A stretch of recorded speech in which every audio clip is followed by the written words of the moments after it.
Hello, my friends, and welcome to another exciting game of Awaken in a Strange Place. I will be running this game as the GM. I am Weston. You can find me at Lava Submersible anywhere on the internet. Why don't we have a quick introduction of our players, starting with you, Ben. Okay. Well, I'm Ben, also known as Meta Mongoose over on the Kirkcats Discord. I'm visiting with my friend Sasha because you all were looking for a new game person, and I was available. So I'm here, ready to have a great time. We're glad to have you. We're glad to have you. Ryan? Hi, I'm Ryan. I'm here because you all were totally desperate for players. Same situation, and I was the first person you could dig up on such short notice. No, I'm here because I'm here with my best friends, Zach and Weston, and we're gonna have a good time. All right. And Sasha? I'm Sasha. I'm kind of usually I'm one of the players that comes around here. I love playing D&D, so that's what I'm here. And they asked me to be on here, and I love doing this, so why not? And Captain Zach? You guys asked me and spoke with my agent, and they worked out a deal. So I'm here because I was invited, and you can find me on all sorts of Nerdcrafty stuff. I have an artist page on nerdcrafty.com. I am so glad to be playing with you guys. Like Ryan was saying, I've been improvising with Zach and Ryan since 2002. We learned to improvise together, so this is a game of You Awaken in a Strange Place, which is pretty heavily improvisational. So this is kind of we're in our bag era is the thing, honey. So yeah, we're going to be playing some You Awaken in a Strange Place. This is a game written by Jacob Andrews of the Drawfee channel. It is my favorite game system. It is literally the only one my dumbass can actually run because it is very simple and relies on a skill that I already know. Improvisation. All the games mechanics and stuff like that, very straightforward. I'm a big fan of the system. So everyone's got a pencil, a paper, and a 2d6, right? What? Yep. Well, I am an irresponsible DM. I forgot to grab 2d6. I'll be right back. It's all good. They're right here. All right. Well, without like a little pile of my own. As long as there are enough pips on each side, I guess it works. I'm not good enough to actually. Can you do the Rubik's Cube to make the pips? Yeah, that would be awfully cool, but no, I can't. I'm not cool enough. Oh. Well, Be a lot cooler then if you did. But I do have a web browser, and that's got a dice roller, and that feels pretty good. Not as tactile, but it'll do in a pinch. It'll do in a pinch, yeah. Well, you've got the 2d6 then. Why don't we have you roll those? Everyone roll 2d6.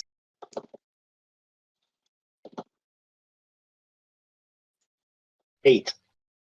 Oh, hey, Zach. 8 buddies. 8. 9. Crazy 8s. All right. We got Zach and grabbed Ryan, got 8.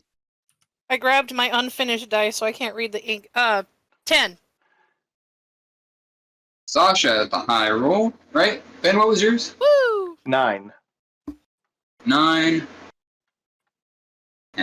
Okay. That is... And Zach and Ryan, I'm just going to have you quickly roll one more time for me. Break the tie. High low. 8. 9. All right. So it'll go Sasha, Ben, Ryan, Zach.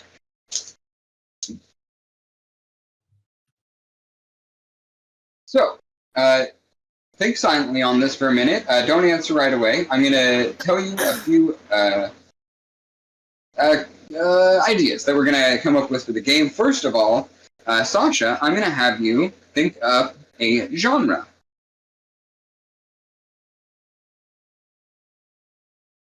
And then I'm going to have you think of an adjective to describe the game. Ryan, I'm going to have you think of a location that the game will take place in. And Zach, you'll be thinking of a MacGuffin, a rule I've added to the system because it is typically for 3 players and a GM. Plan MacGuffin. I'm sorry. I'm being obvious on it. Spoiler alert. Oh no.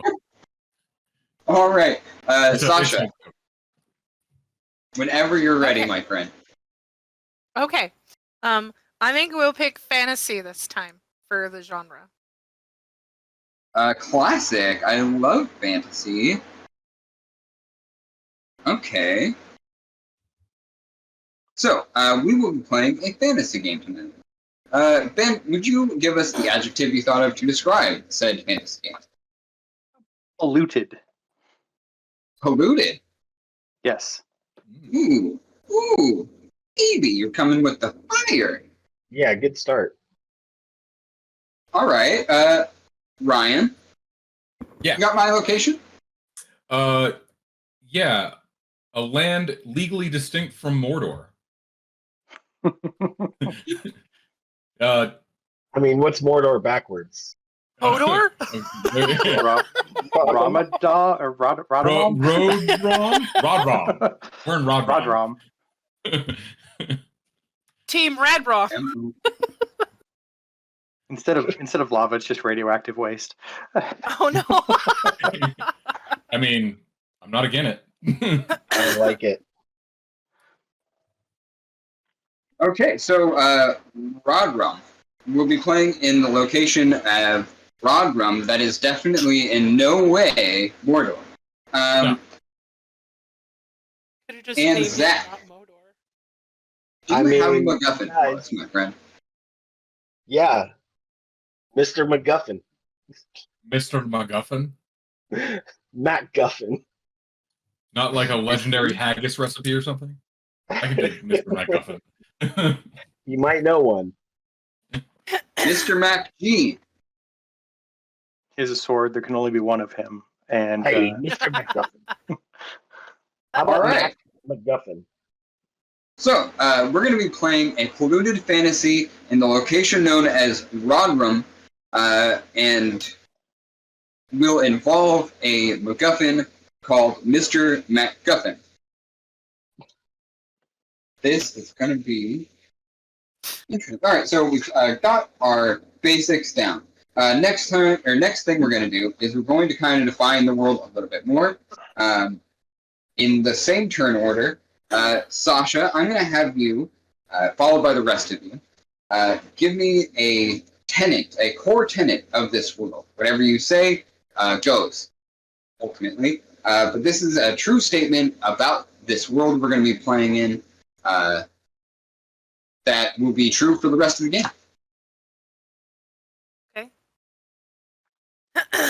Okay, so we're starting off with me. So we'll go with there is an ancient city that no one really knows what happened to. It's completely destroyed, and this left is just ruins, but they don't know what happened to it. There's no A ruined city, lost to history. Yep. That shortened it up better than the way I could describe it.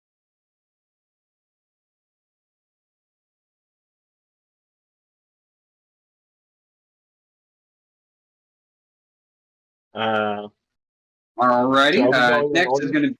Oh, what's up, Zach? I was going to say, what order are we going in? Oh, okay. Ben, you're up next, my friend. What is a true statement about this world we'll be playing in tonight? all right. So to lean into the fact that we are in a legally distinct Rodrum, this is a splinter reality that is policed by some kind of supernatural lawyer system. And if you at all reference things as they would happen in The Lord of the Rings or fantasy as you would know it, the lawyer system may serve you some kind of problem. Mr. Anderson. All right. Ben, I have an issue. It is that I'm stupid, is the thing. Okay. Could you say that same thing, but for the dumb people in the room? Okay. This is an alternate reality whereby we are legally distinct from the traditional fantasy of Lord of the Rings. So, in an example, there would be elves and orcs and dwarves running around this reality, but for some reason they are legally distinct from elves, dwarves, and orcs as we would know them. And we must somehow point that out when describing fantasy creatures, or else reality itself will serve us as a subpoena. So what you're saying is, if I'm interpreting this correctly, just to reiterate, there are like ethereal like lawyer deities running around enforcing the Tolkien estate's copyright. Correct. Devils. Excellent. Okay. Mr. Anderson.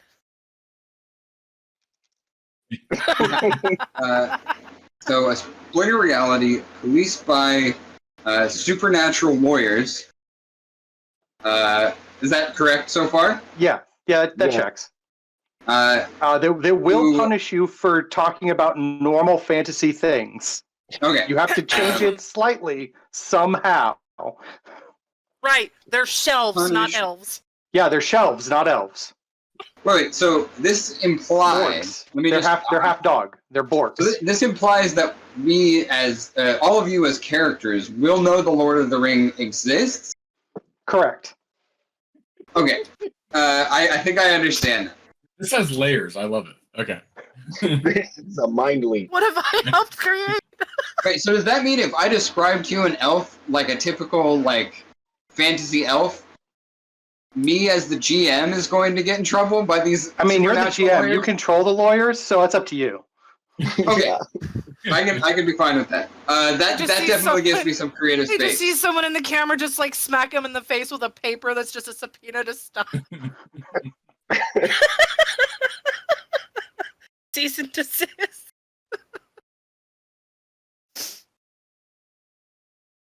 Okay, Wow. that's a mouthful of a rule for this world, but it is definitely going to define some very interesting things that I think will be fun for the story. I love it. Fantasy. Okay. I wrote all of that down. Okay. So next up is Ryan. Ryan, Hi. a true statement about this world. Well, I just feel like it would dovetail nicely with like the obsession with like copyright law and stuff. So I'm gonna say that Rodrom is run by weirdo libertarians. Oh, okay. Yeah, okay. Rodrum. So they're really obsessed with like they're like anarcho-capitalists, which fits in with the polluted part too. See, it's all coming together. So mask on fascists. I got it. Yeah. Yeah. You got it. You're picking up when I put it down. I mean, Rodrom's a terrible place. It makes sense that Yeah. it's run by goddamn von Mises Institute ghouls or something. Where the The Lord ghost Yeah. of Ayn Rand. Where the Yeah, I was Borgs gonna reign say in they have terror. less of Ayn Rand all over the place. Okay. All right. So Rodrum is a libertarian hell. Got it. Check. Yes. God, that's funny. All right. Zach, you're up next, my friend. Do you have a true statement about this world?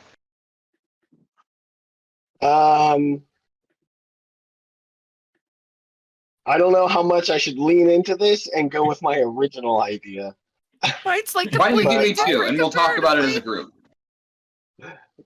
I think before anyone casts a spell, they should be required to say something lawyery.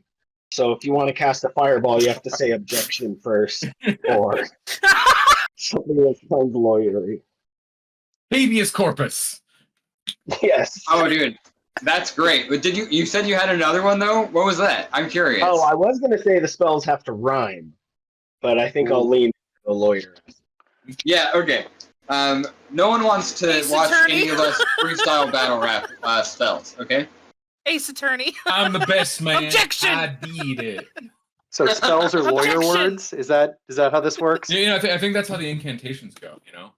Yeah, it's just lawyer speak. Like if it was a language that you could learn, Dwarvish, Elvish, lawyer. That Gonna just have, is just gonna the have magic. like legal That's eagle literally running in the background detect while I figure magic. this out. Yeah. If you read magic, it's literally just lawyer speak. Yeah, it's just legally. That's magic. Pursuant to subsection 6, you're out of order. Ah! 2 counts of magic missile. Perfect. My God, this is.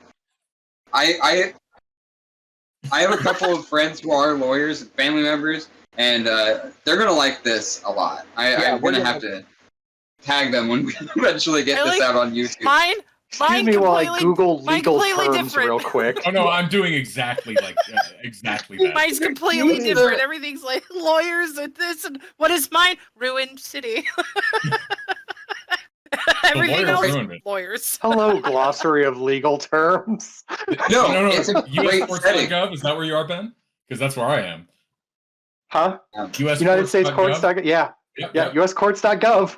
Now we're all on the same page here, literally. How equitable. Somatic is the type of the casting when you're speaking, right? No, vocal. Yes. Or no, verbal. Oh, yeah. Somatic is hand movements. Somatic, yeah. Yeah. Thank you. Objection. Somatic is finger wiggling. Yeah, when you said verbal, I was like, oh, well, it's obviously that. Thank you. The only somatic component I know from lawyering is from Phoenix Wright. Exactly. Yeah, that's what I just did. Objection. All right. Sasha, So all credit where it's verbal due. component is lawyer speak. I couldn't remember the name of it. That's amazing. All right. So for the next couple of minutes, we're going to sit together and work out kind of a little bit more detail. So, yeah, feel free to kind of approach this like a roundtable. If you have any ideas for how to really integrate all of these ideas into one, please feel free to discuss. So did the ancient ruins now that get stewed into oblivion?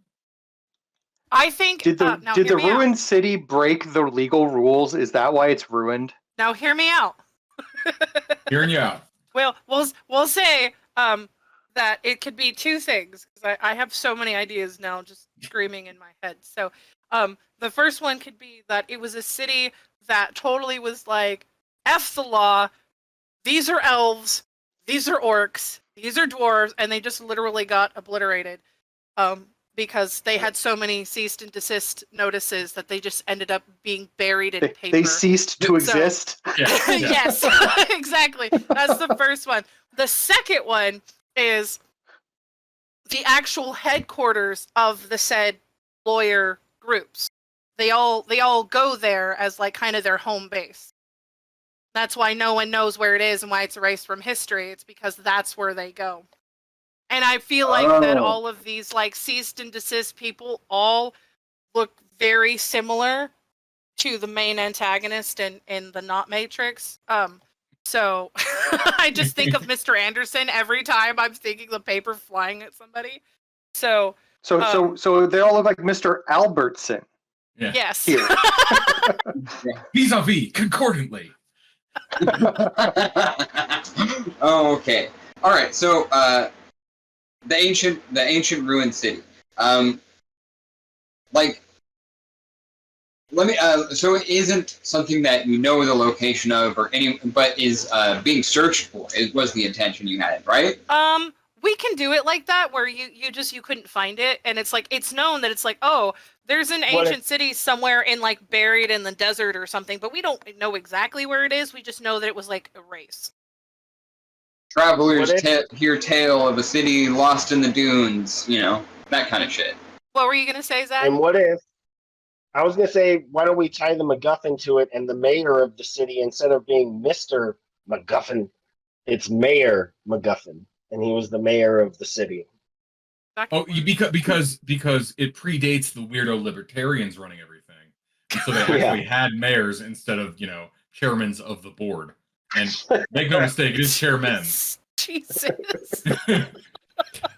By the way, I can't bring up libertarians without joking about age of consent laws. So I'm just going to put it out there, and it's not going to be a thing. But maybe the ancient city has the ancient age of consent laws that we're trying to bring back because we're the good guys. The weirdo libertarians are just like, no, 16-year-olds are at the height of their fertility.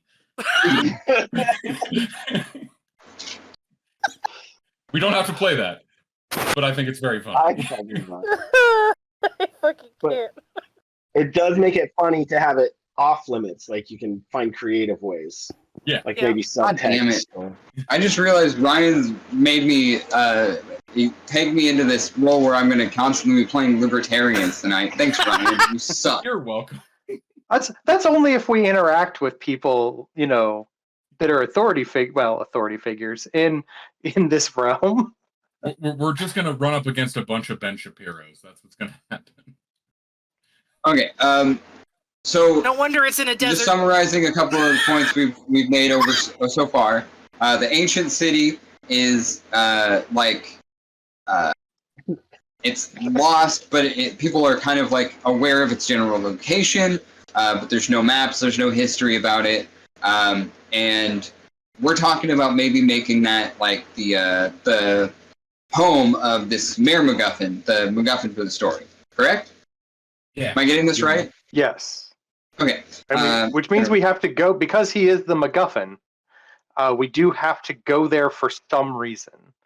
To We have maybe get him acquire back. something from him or bring him back to restore some kind of, I don't know, sanity to Rodrum. No, I definitely I have He's some going to ideas. bring the EPA. See? He's going to fix that pollution. Or he's gonna regulate Despite the that fact ass, it's one or the other. Get a What bucket and a mop for that wet ass P word. What Okay, if I just writing that down real going quick. to resurrect him or like speak with dead or Yeah, he may not even be alive. Yeah. yeah, And because then he's like part of maybe this he gives ancient us civilization. and maybe he gives us something to like either provide proof or like provide like the giant resolution that we need to overcome, and it's like a whole bunch of fine print lawyer talk. Like yeah. He's got a spell book. It's not the Book of the Dead. Book of Law? So Something to that oh sorry. effect. Special victims unit. No. Best one. So Mayor, like in the like in your characters, none of you would know about Mayor MacGuffin yet, right? Like, because the Lost City is lost. There's no history about Yeah, it, there's right? no history. We wouldn't know about it unless that lost info came to us for a reason. All right. Well, we're definitely we're getting there. I'm really enjoying this. So Mayor MacGuffin lives in the Lost City. Of course, players don't know. Or at least his have- body's there. We may need to talk to his corpse. And they and let's see what else. Mostly because I've already thought of a really fun way to cast legally distinct Raised Dead. Or not Raised Dead, Speak with Dead. Legalese with dead. We're good. Trying to find an example of like dense legalese so we can prepare our ritual. I know, right? Just been skimming through here being like, how do I do this? Man. Let's see. So reality policed by supernatural lawyers. Someone was saying something about the supernatural lawyers being like a similar kind of lineage of Agent Smith or the agents of the Matrix, right? Yeah. Okay. Mr. Albertson.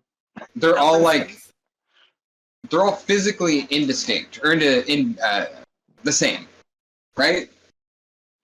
Yes, in a spectral way. But yes. Totally. Okay.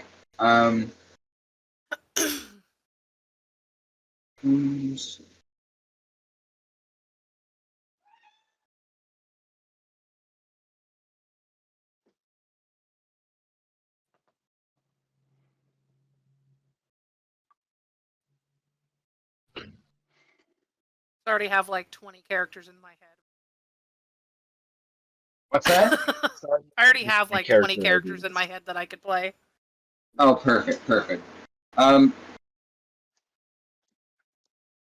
Yeah, I mean, you guys gave me a lot just to start with. So we have an ancient city that's been lost to history. That That into oblivion.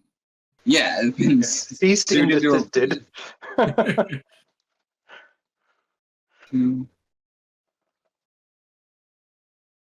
legally distinct oblivion.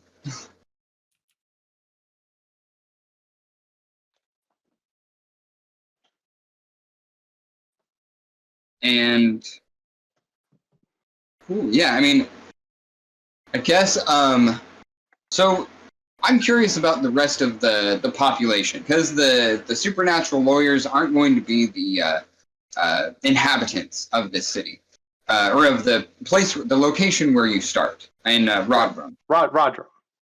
So what do y'all think, like, the composition of that city is like? I mean, Ryan kind of detailed it in that the Rodrum's a libertarian hellscape, but yeah, I well, think, it's clearly got, if it's a not Mordor, then it's got not orcs, and I like the idea of what was it, borks, which are dog orcs. Orcs. okay. Pork. Borks. Oh, porks. I get am it, proud yeah. pork.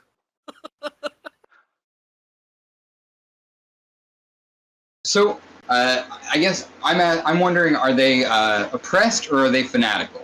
Is the population mostly comprised of kind of zealotous, right-wing kind of personalities, or is it more of a place where a few of these type of people are oppressing vast majority that wants liberty? Is it like a fantasy megacorp? Is that what we're dealing with? Well, I'm thinking because it's Mordor, typically Mordor would be filled with nothing but kind of Sauron's fanatical followers. Hey, Rodrum. you're about to get cease and desisted there, buddy. Cool it. The sacred property rights of the Tolkien estate must be respected. I'm sorry, yeah. Knock on wood, Ave Satanis, whatever.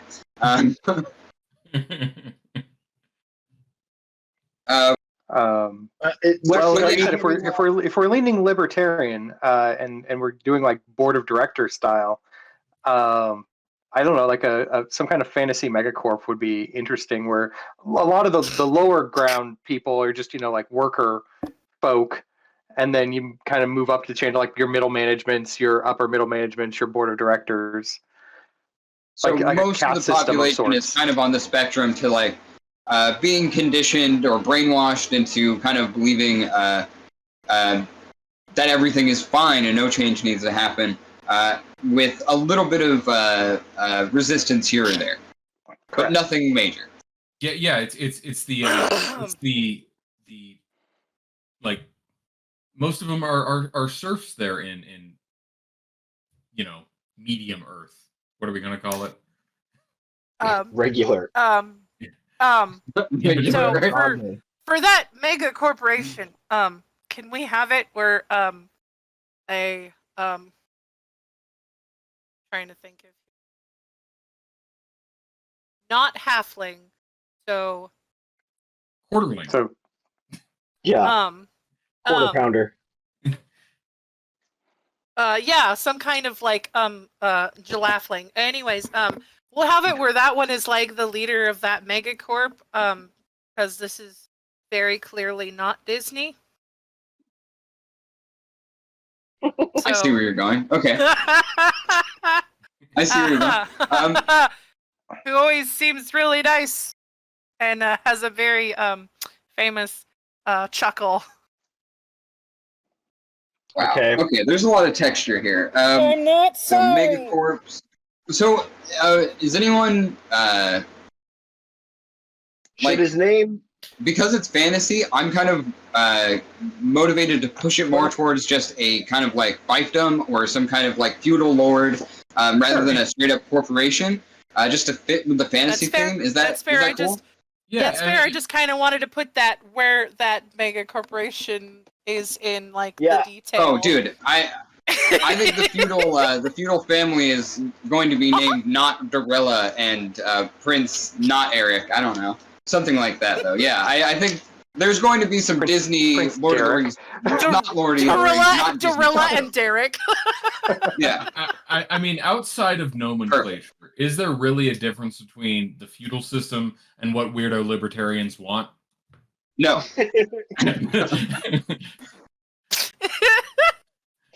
Oh, okay. All right. CEOs get the right I of can't. prima nocta.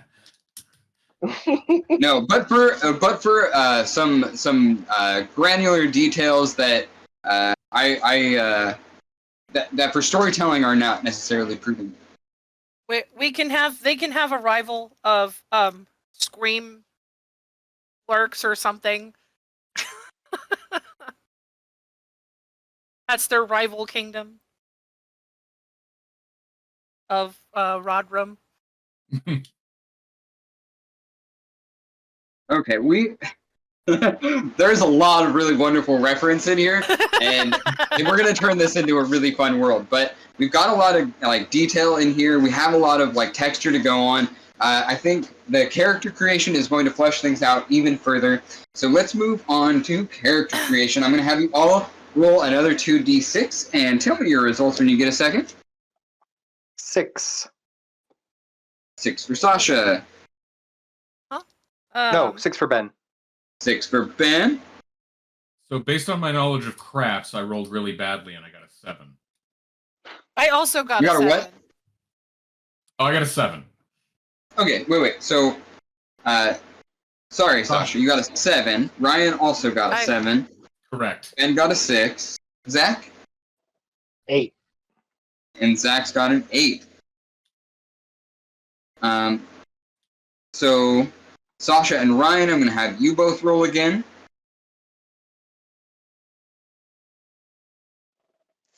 All right. Okay. I got another 7. Statistically, the most likely you're going to get. I also got another 7. God damn it. All right. Those are my statistics.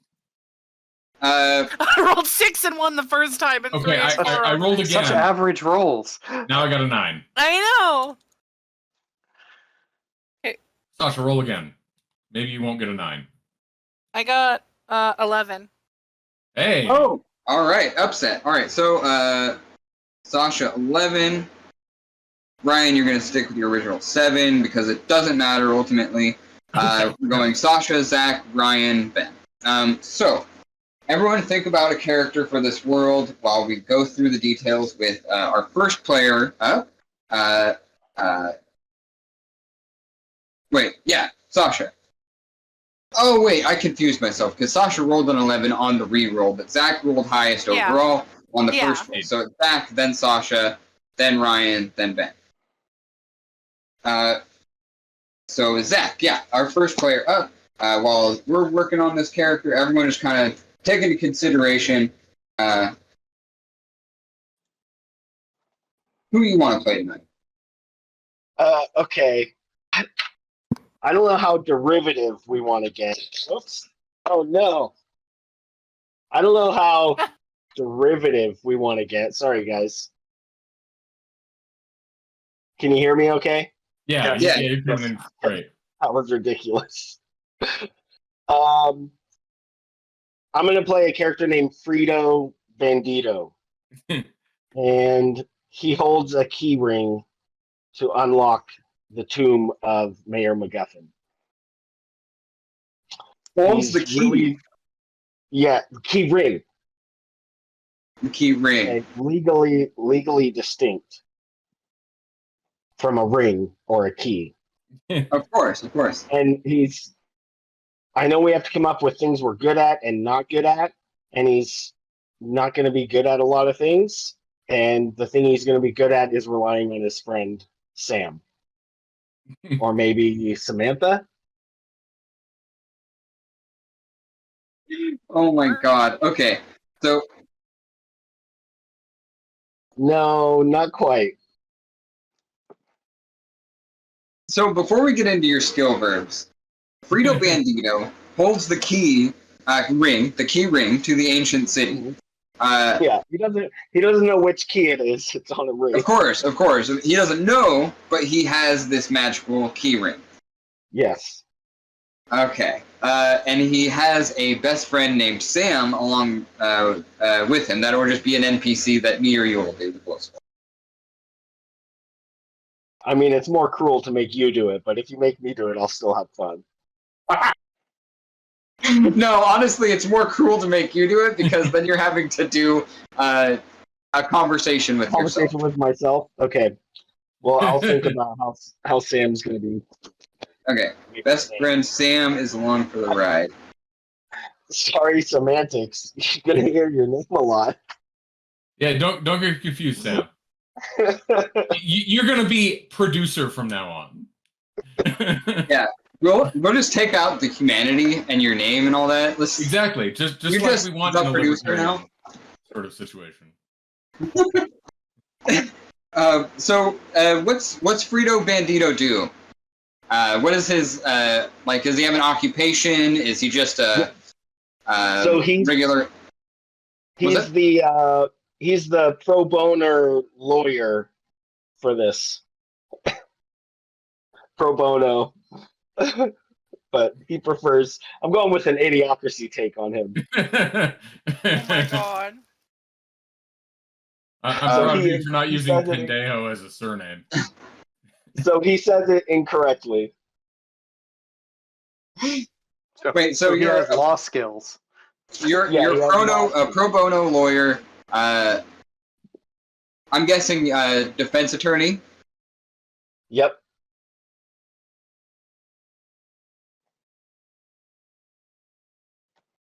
So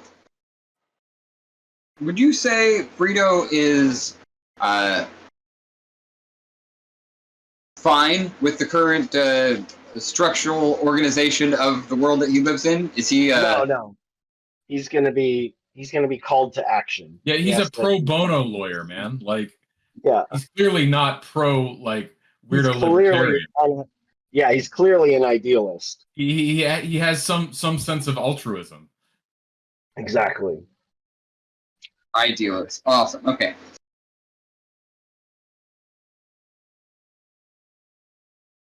Perfect. I feel like I'm writing an FBI profile on you right now. Perfect. That's what we're doing. The FBI All right, would definitely profile that dude. So what else? You have something else rolling around about this character? You want to tell me?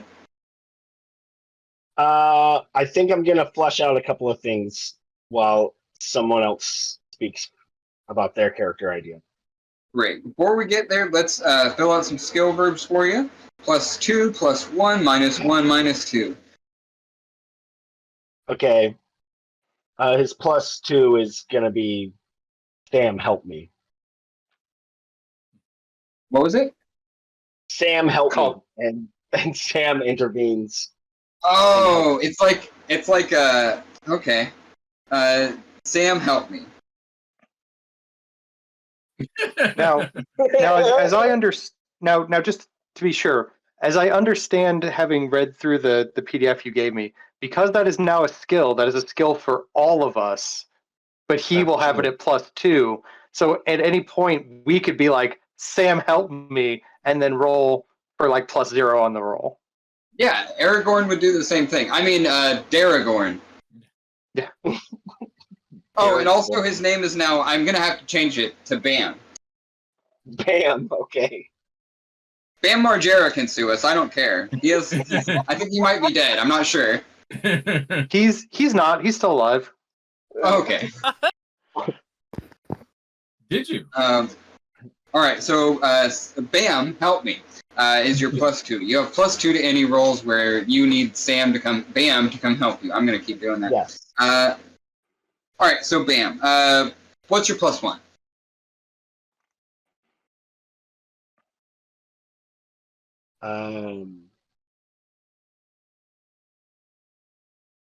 Stare into the distance, look dramatic, brood, You're hot. Smoke or drink or eat. So, am I getting that Frito Bandito is attractive? I mean, if you think Elijah Wood's attractive. Oh my god, I would strip Elijah Wood down to the bone. Are you kidding me? Yeah. He would skilletonize Elijah Wood in seconds. That was meant to so be the- like sarcastic, but it came off as a real So- question. Yes, So, Elijah so Wood's the skill smoking is hot. like sexy brooding. Is that what's going on here? Yes. Yeah. So in Oh, this shit. smoldering, that's a great one word. Thank you, Sam. Smoldering. This is legally distinct from the Jumanji movies, though. Thank you for the clarification. So situationally, you'll use smolder if you want to like get out of talking. I'm assuming. Some I kind mean, of it's really, social-based skill. Okay. it's really just Well, what's to your, stall until Bam shows up. What's going to be your -1, my friends? He's got ugly feet. I don't know. Ugly feet. Oh man, that would not go over well in Dungeon Crawler Carl, which is a great book series that everybody should read. I mean, libertarians do love feet, so you will probably be getting a lot of hate about that. Like, I'll be getting the hate mail from all the foot fetishists who hate libertarians. Are you, How about are you- he's are you- I was gonna say, are you bad at running? yeah? How about he's like clumsy? He's got 2 left feet. He's Two hairy left not feet. good at hiding. Yeah. All right, but I already wrote down the ugly feet, so I I'm like keeping 2 that, and hairy also left you're feet. clumsy, and that's your -1. Okay. I'm just putting a slash. Ugly feet / clumsy. Yeah, and slash stinky feet. And / what? Stinky feet. Stinky feet. Okay.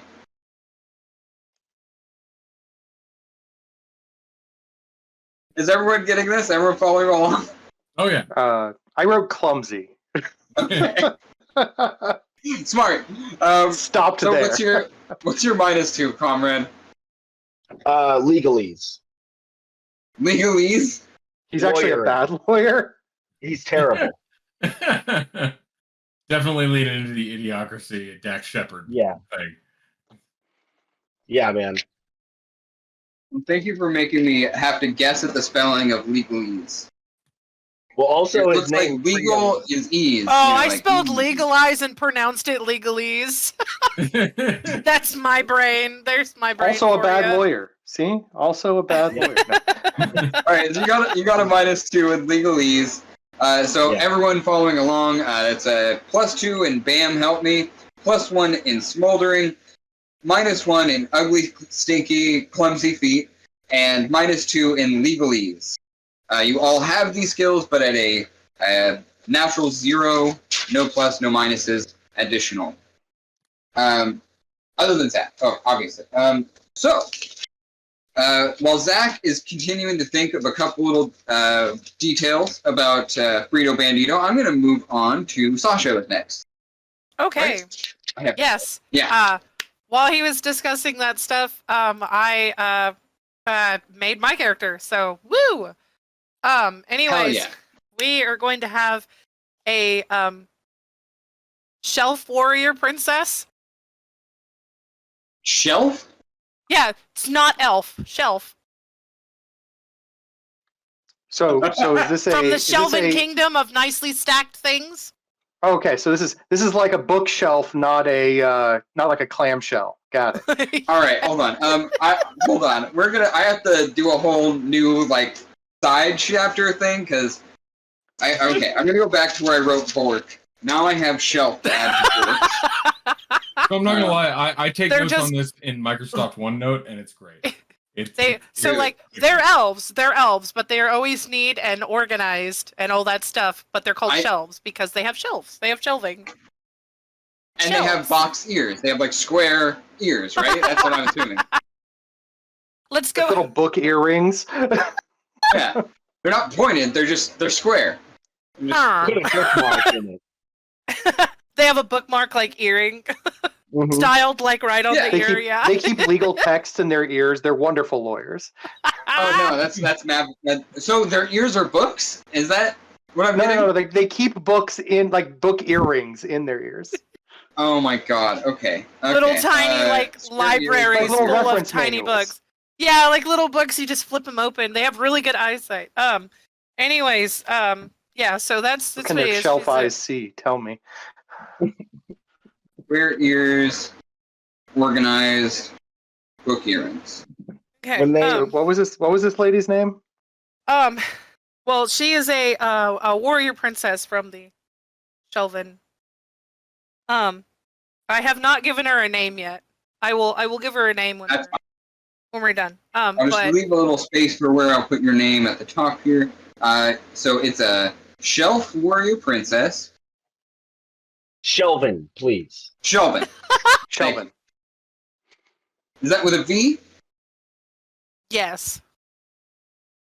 Oh my god, okay, fine. Shelvin Warrior Princess. Yes, and I have And- her. Sorry, continue. Yes, her +2 is like fighting, brawling, and her +1, I wanted to say like I'd said magic study, but then like legalese came up, and I don't know if that's the same thing. It's the same It difference. doesn't have to be.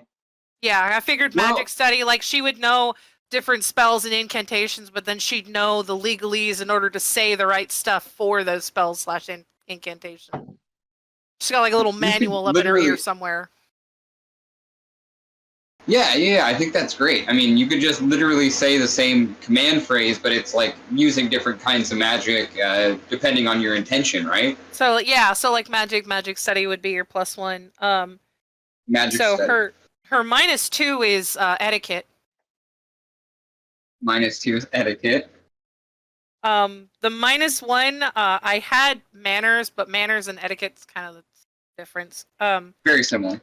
So I put it as her as clumsy as the -1 because it makes sense with this character. Okay, so you're clumsy as well, and you want to make sure you get the -1 in that instead of just using Zach's -0, right? Yep. Yeah, I put it in there. Okay. Got it all written out. That's great. Okay, so we have 2 clumsy motherfuckers. Tell me a little bit about your Shelvin Warrior Princess. You don't have a name yet, but what's like where's her kingdom? Where's her? Well, the Shelven Kingdom of nicely stacked things. The Shelvin Kingdom of Isis. Thank you. I already forgotten. This is such an interesting thing. Shelvin Kingdom. Nicely stacked things. Sasha, I have an Yeah. idea. You can, are these shelves, if they're good with bows, are they just good at tying bows instead of like a bow and arrow? I think it depends on the shelf. Okay. I like both of those though. The decorators, they're really good at bows. Yeah. Okay. So My bow. Expert You packaging. have my bow. Ooh, green.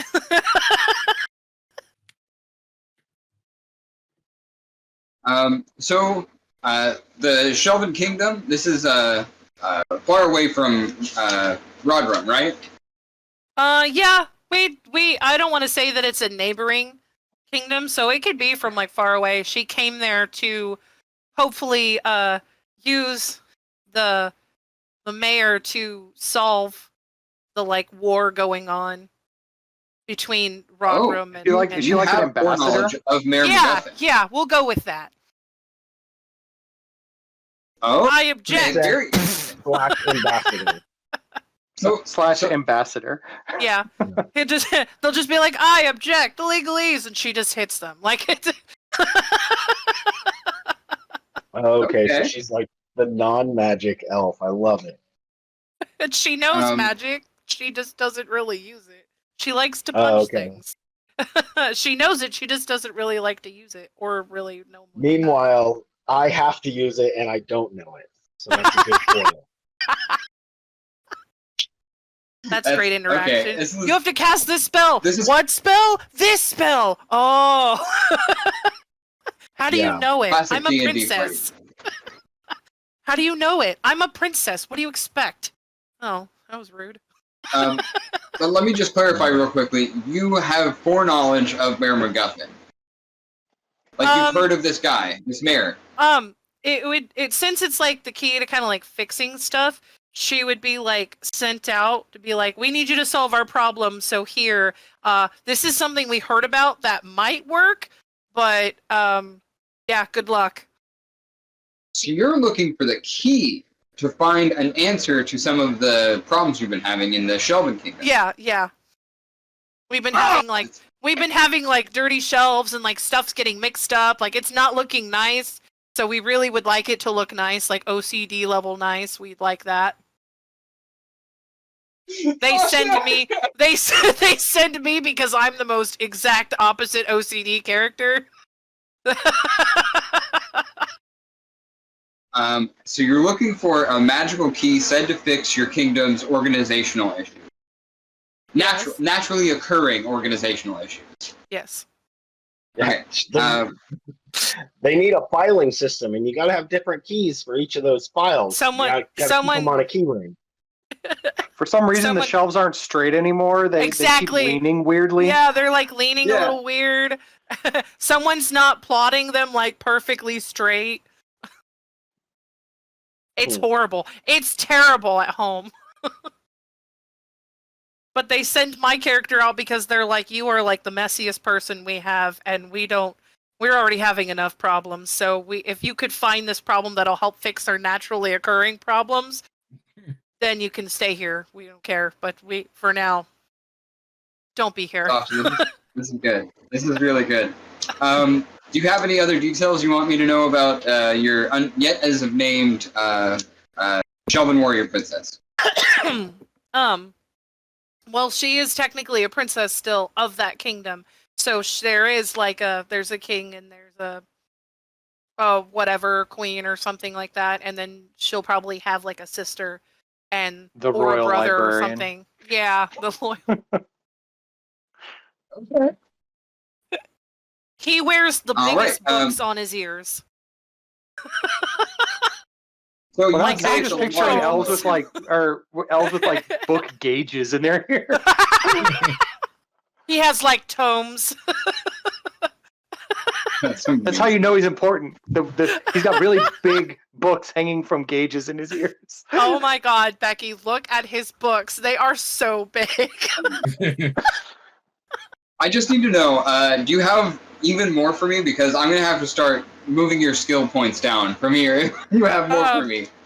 That's all I really have for her. It's kind of like her basic personality. Fabulous. Think on the name, and we're going to move on to Brian. Hello. Tell me about who you're playing tonight. Kilbo Raggins. He's basically a tiny anarchist Rambo. Rabbins? R-A-B-B-I-N-S? Raggins. Raggins. R-A-I-N-S. Okay. He's like a 3-foot-tall Sylvester Stallone Rambo type. Post steroids. Oh my God. Okay. 3-foot-tall Rambo. So is he like a nobbit? He is a nobbit. Yeah, you know what? He's a nobbit. He's a tiny anarchist nobbit Rambo. So, nobbits. So does that mean that Frito Bandito is also a nobbit? Frito, are you okay? Yeah, cool. Hello, fellow nobbit. And that leader, the leader that's like the small is just another nobbit. Yeah. So it's not necessarily hairy feet that distinguishes your people, as well as your size, but also it's not that they're hairy; it's that they're stinky and ugly, right? I mean, they may just be his feet. Lord Farnoose. That distinguishes him. Oh, that's very true. I didn't think about maybe that. he just has poor foot hygiene. So what's like a legally distinct trait of the nobbit? Oh, let's see. They're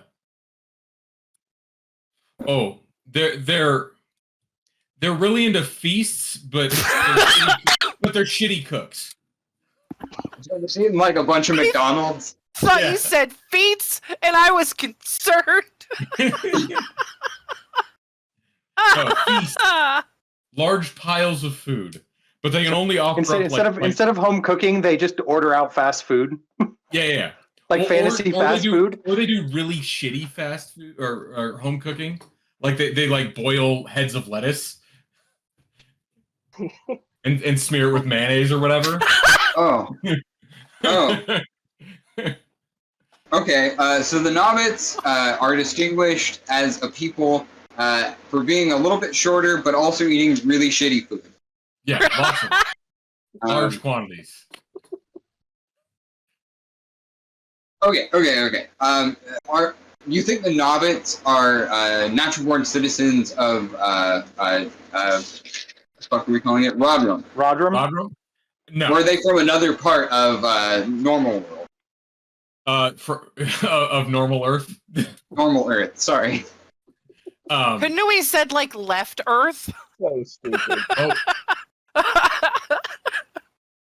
Center planet. Ooh, I Center like that. planet. Center planet, but I like left Earth or right Earth or up Earth or down Earth. Just not the one in center. Top Mars. Adjacent Earth. Jeez. That one over there. I like that one too. Where are we? That one over there. What?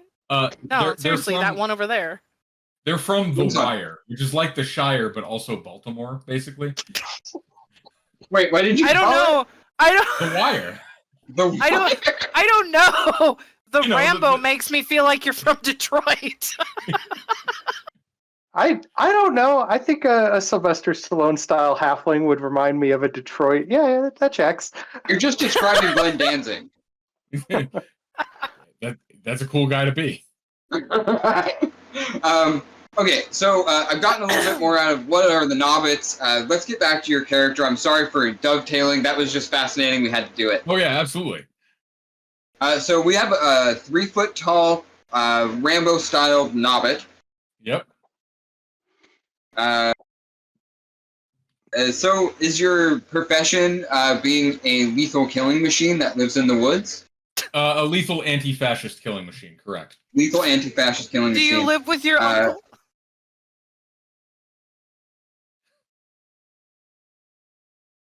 You're the anti-fascist super soldier that I've heard tell about. Or did your Yeah, uncle already travel after his 100,000th, 11th, 12th birthday?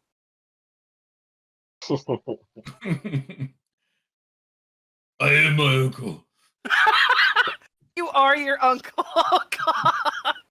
You know what? I'm actually going to stick with that. I'm my own uncle. What's that? I'm my own uncle. Nobbit families are weird. No, yeah. Kilbo is his own uncle. I thought you were saying you were playing your real life uncle, and I was like, all right. That would. No. My living uncle is a fascist, and my dead uncle is dead. So. Yeah. So Kilbo's his own uncle, lives in the Wire. He's originally from The Wire. Originally from the Wire. All right, I forgot. He You live happens in to the woods. be in You're from the Rodrum Wire. for reasons. Literally, The Wire got canceled because its name is too similar to a popular HBO TV show. Oh, my God. Oh. Oh, the spiritual lawyers canceled The Wire, Yes. and so now Kilbo is wandering Rodrum. Yes. That's what Let's go with happened. the Wire, a ruined land, taken out by the supernatural voices. Okay. If that's all right with you, Ryan. Oh, yeah. Oh We're my coming God. up with Nobbit. I'm playing a Nobbit too, okay? Yeah, no. We definitely collab on the novel. I am a shelf. I'm gonna say, in cases like this where things are taken out by the lawyers, they're called ceased. You know, I thought that was a really good moment when whoever said that earlier. We're just gonna keep it. Those lands were ceased. Explain. I believe they were eminent domained. That tracks. That Well, tracks. after being ceased, Look out, he's tapping Rodrum his- eminent domained it. Yes. Quick, Oh my someone look through God, the public okay. domain. Is You'll there find the any copyright other? laws of Rodrum are too strong for any kind of public domain. Legally distinct from Disney conquered that long ago. I love it. So what else? Or What else about Farmhouse. Kilbo? Anything else you need me to know about him? Let's see. He has semi-frequent flashbacks to what's a good war to take place in what did we cite on In Between or Left Earth? Adjacent Mars. Earth. Adjacent Earth. Honestly, okay. any and all. Every culture calls it something slightly different. Well, isn't the third Hobbit film called The War of the Five Armies? So Oh yeah. But, I'm a veteran it's of the battle of the six armies. Ooh. One more Veteran, army Yeah. to get around copyright. Exactly. And that extra army is really generic and just like clearly tacked on. Whoever the fuck's the actual United States Army. Which, So, which states? you're a Who veteran united with, them? We don't Don't know. worry about it. They just showed up. and you have occasional They heard there was PTSD oil. flashbacks from this. Yes. Okay. But only when I'm dealing with cops. That was the Sixth Army. Yeah.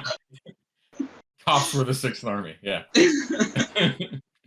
Technically more of a gang, but You know, whatever.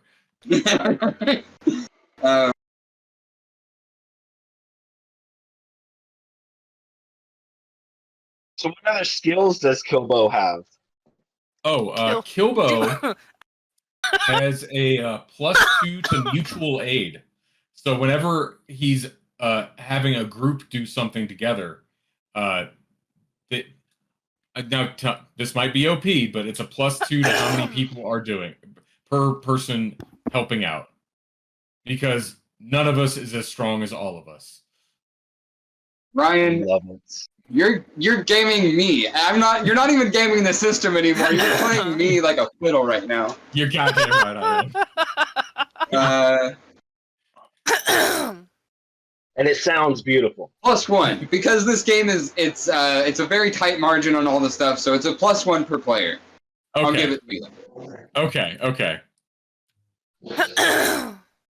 So in that case, if that's the +1, then my +2 is they drew first blood. I get a damage bonus. It is your +2. You get +2 on the skill. Because it could potentially be a And- +4 because there are 4 of us. Exactly. Okay. Yeah, you get the +2, but then no, you do +5 because you get a +1 for each additional player, not including you. So, yeah, that's a lot? I don't know. No, Now that because Plus, if you decide- if it's +1 for everyone who's not him, and there's only 3 other players, then at most it can be a +3. well, no, because he gets. Okay, but what if I recruit an army of NPCs? That's what I'm thinking. No. So the skill check would, is a +2. I would suggest it as it would be if he does it by himself, it's a +0 because he's not helping, no one helping him. But for Right. each actual He's good. player helping, it's an additional +1. There are 3 of us, so at best it can be a +3. Well, yeah. No, honestly, but that's going to take your +2 slot because it is Okay. pretty powerful. Yeah, no. Okay. There's nothing I'm more just gonna- powerful than organizing. Start a union. I So really it's like the idea. +0. Honestly, I You gonna try to unionize the Borks? Oh yeah. just making a quick note.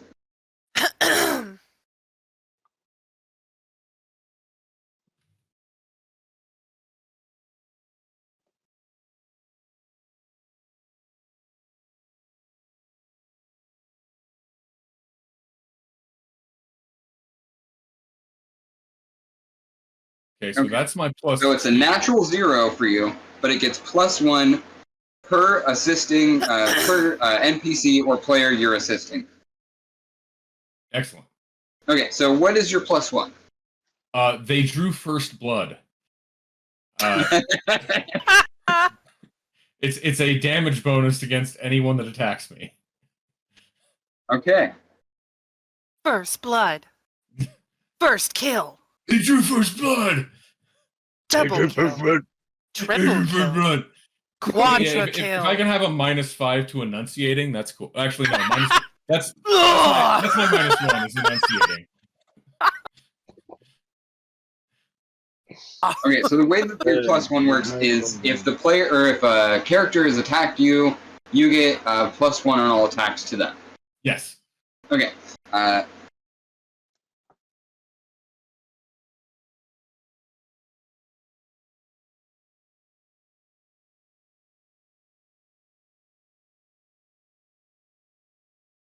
Okay.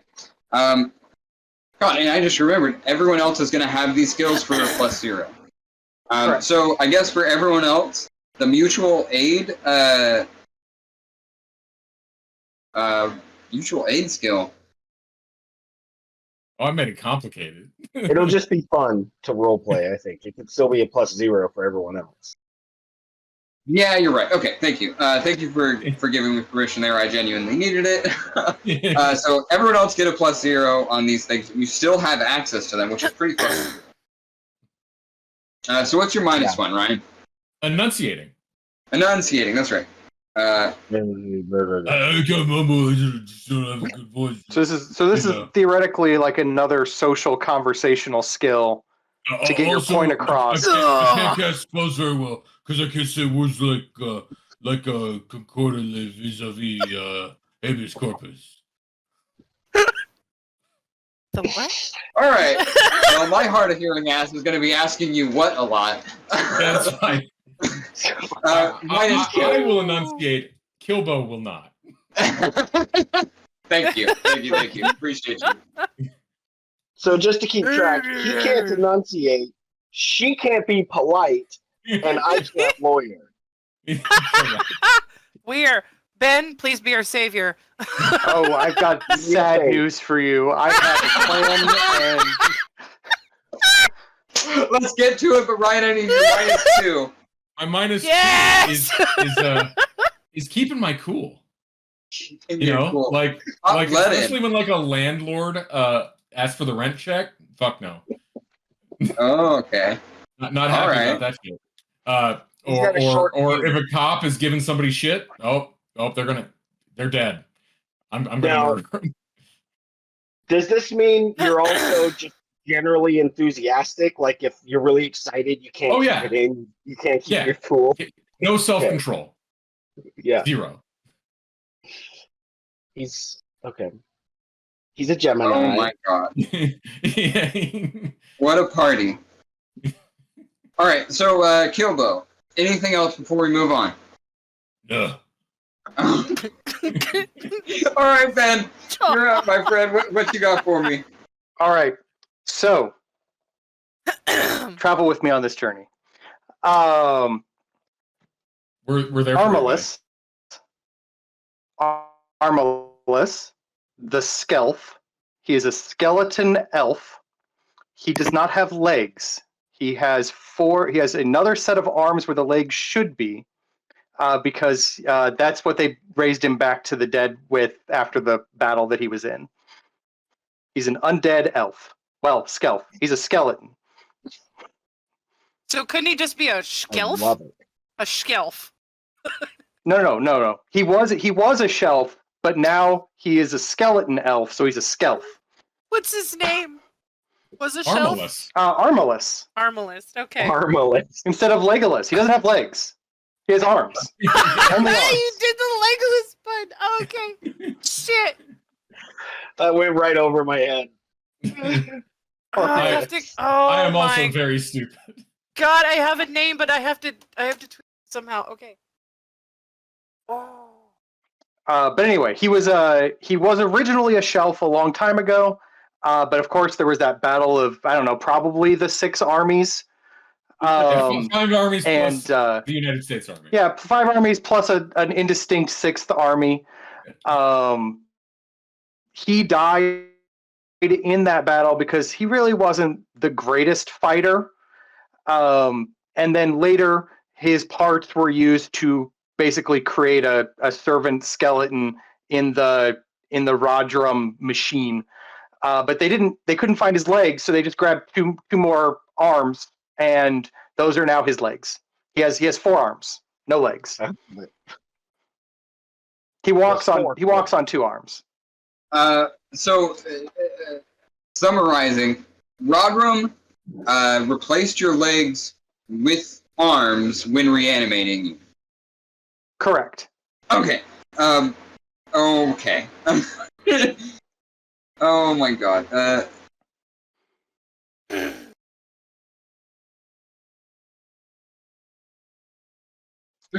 Oh, just you wait.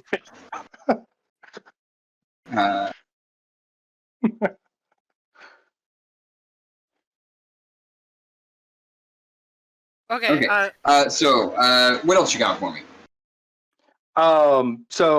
Is a skeleton, so is technically undead. I don't know how that will affect things, but does not actually eat, does not actually breathe, which is great because this place is polluted, and who would want to breathe all this smog? That's right. Oh yeah, the pollution. Plus, the acid, rain just bleaches his bones more. It doesn't actually melt his skin or anything because he doesn't have any. That's very true.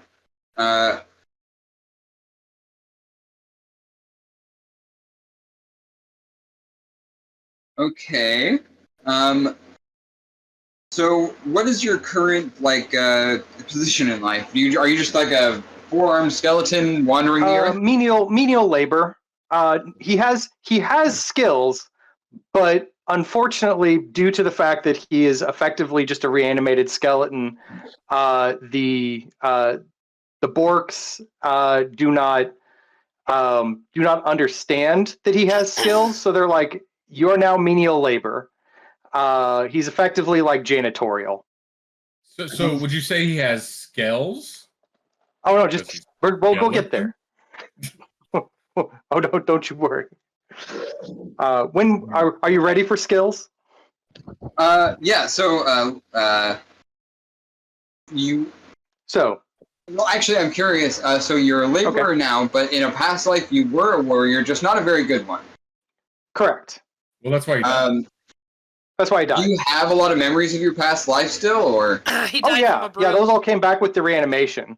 Okay. But the Borks don't care. That's how I became. Borks don't care. Okay. The Borks don't care about my shelf ways. Is there? Okay. We can move on to skills if you're ready. I just have so many more questions that aren't probably going to be relevant to the game. This is just a really interesting character. Well done. Okay. All right. +2. Thing that I'm best at. Handyman. Okay. I can fix lots of things because I'm a shelf. Of course. The thing I am good at, because of the fact that I now have 4 arms, is acrobatics. I can do more interesting. My legs bend in weird ways, and I have 5 or 4 hands. So That's beautiful. Okay. Cartwheels. The thing I am. Let's see, we're bad. Thing I'm bad at is would be a good bad at for a skeleton. I want to be able to talk, but not very well. But we've already got enunciation as a thing, so I can't choose that now. I'm gonna have 4 players that can't fucking talk. No. I will say that he can speak eloquent. He can speak just fine. The magic allows him to talk normally. That was going to be a thing, Okay. but we've already got enunciation as a skill. Okay. Give me some help. What would be a bad for a 4-armed skeleton? Well, I was gonna say because you're an exposed skeleton, so the acid rain will bleach you, but eventually it will start eating through the bones, and kind of make you maybe a little more brittle. Flashbacks. But is that a skill? I mean, it's a -1, so it's kind of more of a detriment, but it will be something that, well, yeah, I guess you have a good point there. It's not necessarily a skill. For horrible, I could put it a -2, keeping it together, for various reasons. He could be bad at. But I don't know about a -1 because he clicks and clacks. Oh yeah, I'd be bad at sneaking. He sounds like a bag of kindling being, shaken. So sneaking is a -1, and then in general, whether you consider this a physical ailment, mental ailment, maybe both, we'll put keeping it together at -2. Have you seen Over the Garden Wall? I have. I just, as soon as you said it, I was like, thinking of that moment from Keep it together, shoemaker. But yeah, that'll be the thing I'm horrible at, is keeping it together. Marvelous. So, does Armalus have a last name? I don't know if I heard it. If he does, he doesn't remember it. Okay. Armalus may not even be his original name. His that's surname might be Guffin. I mean, it sounds like there might be a Legolas out there who's got 4 legs and no arms. It's possible.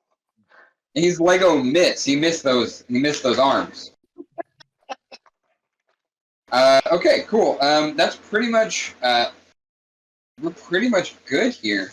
I was gonna say we can add a few more skills, but if I'm being honest, I kind of want to just get into the game as soon as possible. I have one thing left. Okay. And I need feel free. I need your guys' help on this one. Bam should be some sort of, I think, maybe pet that I can keep around me, but I'm not sure what animal to make it. Like a fantasy trope or something. It's a dragon. All right. It's a Muppet, but it's a dragon. The baggin. It's like a paper bag dragon. It's a baggin. Oh, I guess Bilbo's last name is Dragons. What about a magically enchanted piece of paper that's like origami, and I call it Bam? How big is it? A piece of paper, 8.5 by 11. How helpful do you want it to be? Come help me. Yeah, you're gonna have to call it to help you. So, like, what is its limitations at that size? I don't know. The imagination.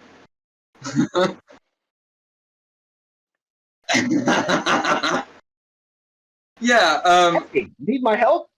Zach, if that's where you're going, I'm gonna say go for it, buddy. Well, no, I'm asking the group to help me out because I can't think of anything for Bam. A piece of paper is a really interesting idea. That's not nothing. I like the idea of like a set of but instead of like a single paper folded, maybe like maybe Bam is the animated lawyer's thesis that has like an F stamp to it, and it can fold into animal shapes with all the papers with big, like actual animal size. Oh, okay. So it's That'd be become a paper gorilla. That's actual gorilla. but of gorilla size, because you wrote a really big thesis. It got an F, but you have a lot of paper. I mean, yeah. You got to fluff that night before, where you're just trying to fill pages. Yeah. You spent a lot of tables and graphs trying to write it. And you don't remember exactly what happened, but you accidentally brought your thesis to life. Yes, it's an animated thesis. Somehow it's like 13-point font font double and a half spaced?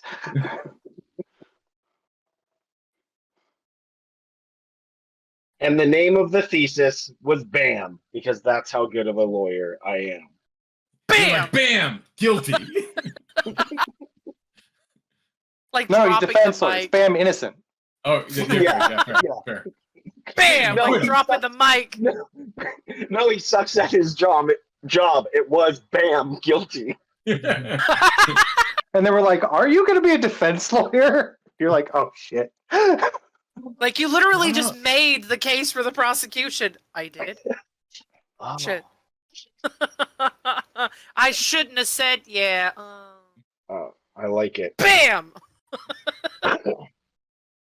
This is great. BAM, you've been disbarred. Wow. Okay, Okay. thank you.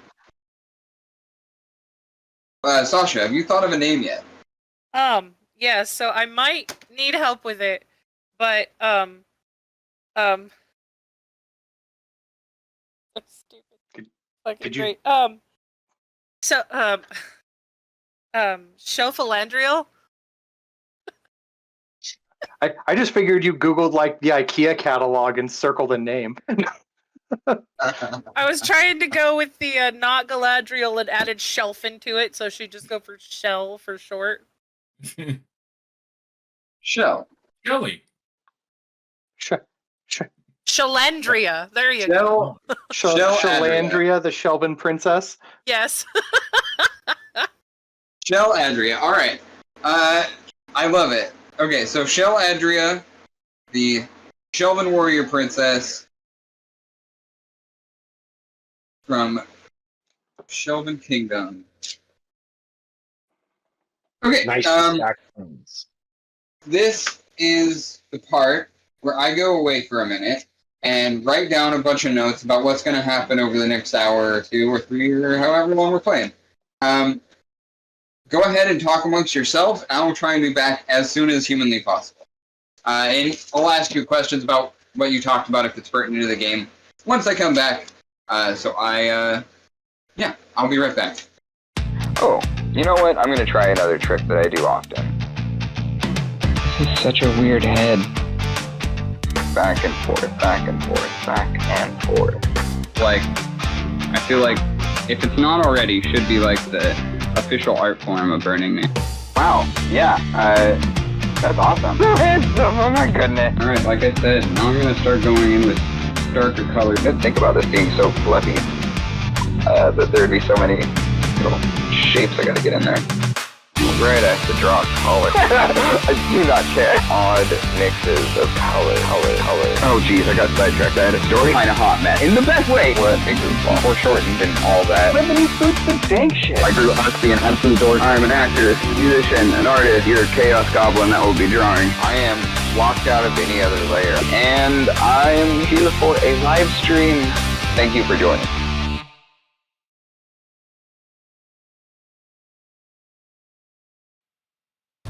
You awaken in a strange place. The wind whips across your skin, debris abrading your flesh. Your eyes suddenly shoot open. You look down, and you see the city of Rodrum, hundreds of feet below you. Your bodies colliding with one another in this whirling tornado. A spinning cyclone. You are not alone. You hear me? You Yeah. are not alone. What do you do? Are we still tornadoing? Yes, you are hundreds of feet above Rodrum, swirling around in a tornado, colliding with one another, polluted air and debris slashing and slapping across your bodies. I don't like it. Uh, I don't like it enough.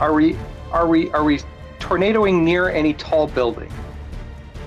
Yes, the Capitol building is near you, but it is still far below your feet.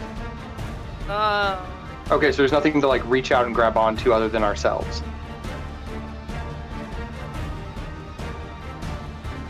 Other than large debris, there are sticks and branches and oil barrels and any kind of refuse and garbage you can imagine within reason. Something that would be picked up by a natural disaster. Yeah. It's lucky we live in a fantasy world that's legally distinct from another fantasy world, because if we weren't in a fantasy world, there might be aluminum siding and a tornado that's very dangerous. I think I drank too much. What? That's what my character says, just like spinning, just like, oh, I think I drank. Waking up in a tornado. Help me, Bam! And I use my paper to Mary Poppins my way through the storm. Ooh. Yeah. Why don't you go ahead and roll legalies? Oh wait, you said Sam help or Bam help me, rather. Bam. Oh man. Bam help me. Okay, roll Bam help me. My mistake. Sorry. I got an 11 plus 2 is 13. So you all see this attractive but very ugly, smelly-footed Nobbit scream these words that you all are aware of as magic. A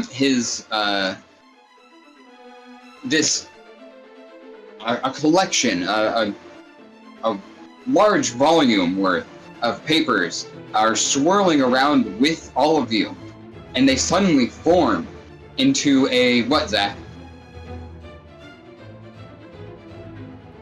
A flying goldfish. Are we a little early for the giant eagles? A flying what, Zao? A flying what now? A flying goldfish. A flying fish. A flying seagull. A flying fish. A flying fish. That's fantastic. Yes. You see this flying fish appear out of these papers stacked together almost in a folding and kind of coming together to form a whole new form in this flying fish that is large enough for all of you to fit on. So you are currently still going around in this cyclone, but now you are on a flying fish, and you seem to have some amount of control of this flying fish.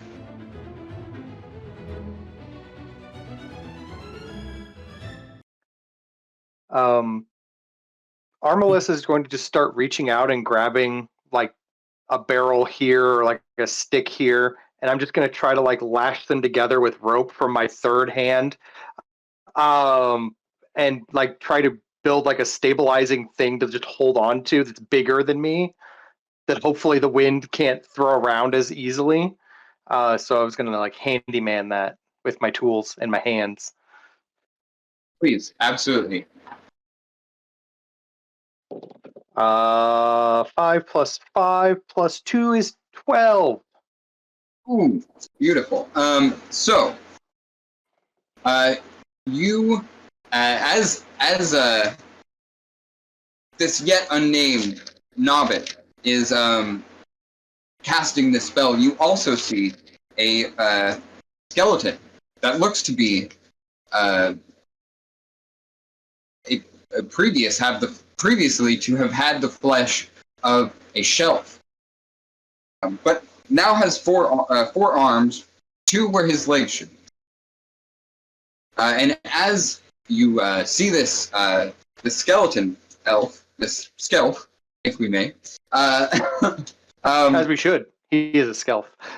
he assembles with his agility and his handy skills this what?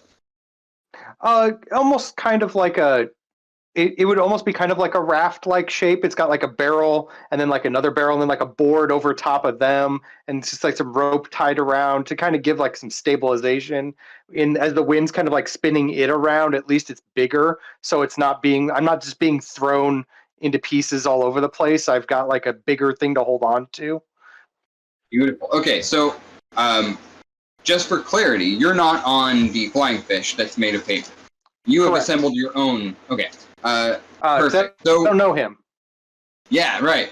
But you are all flying around together in this and colliding regularly. So I will say, Sasha and Ryan's character, you would be able to reach out and potentially secure yourself onto one of these two now flying / floating stabilized devices.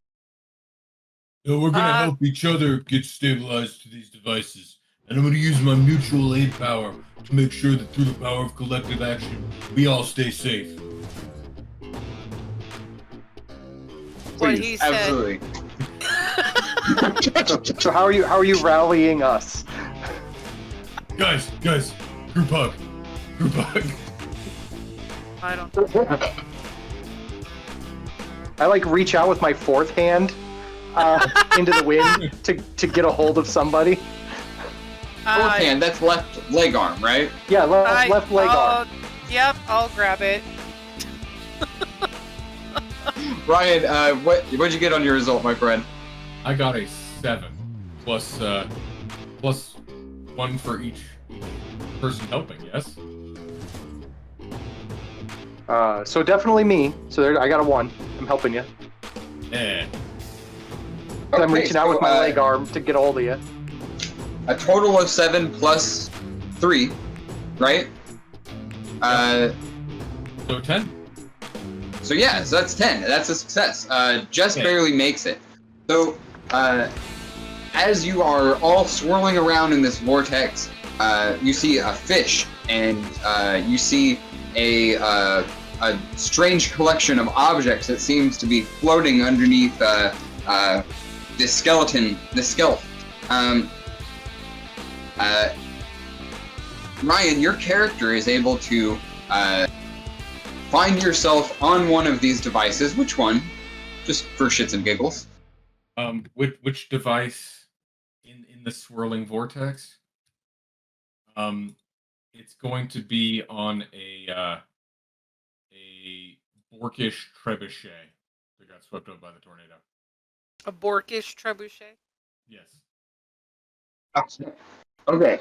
So as you do this, you are able to you feel the presence of someone else behind you, and in air you kind of swirl yourself around using your muscular stature, and grab the person behind you, a Shelvan princess.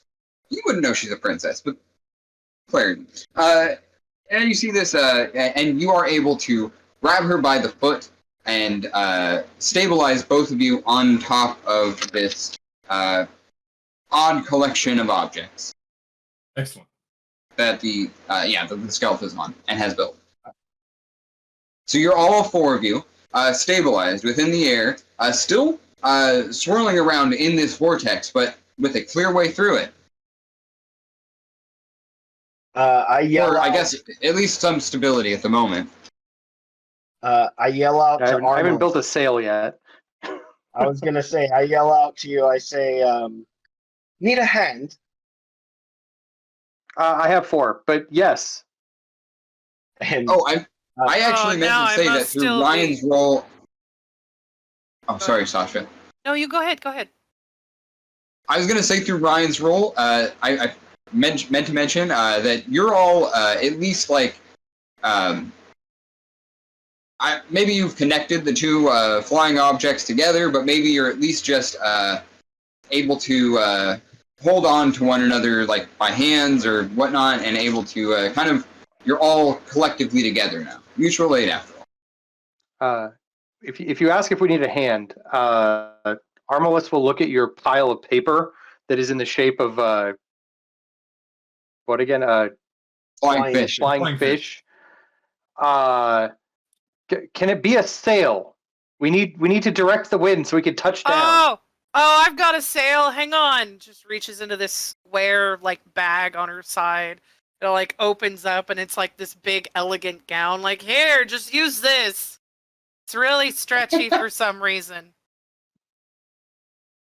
Let's see. Oh my God. Kobo is gonna tear a strip off the gown and tie it around his head. Now I'm ready for action. It's like an elegant.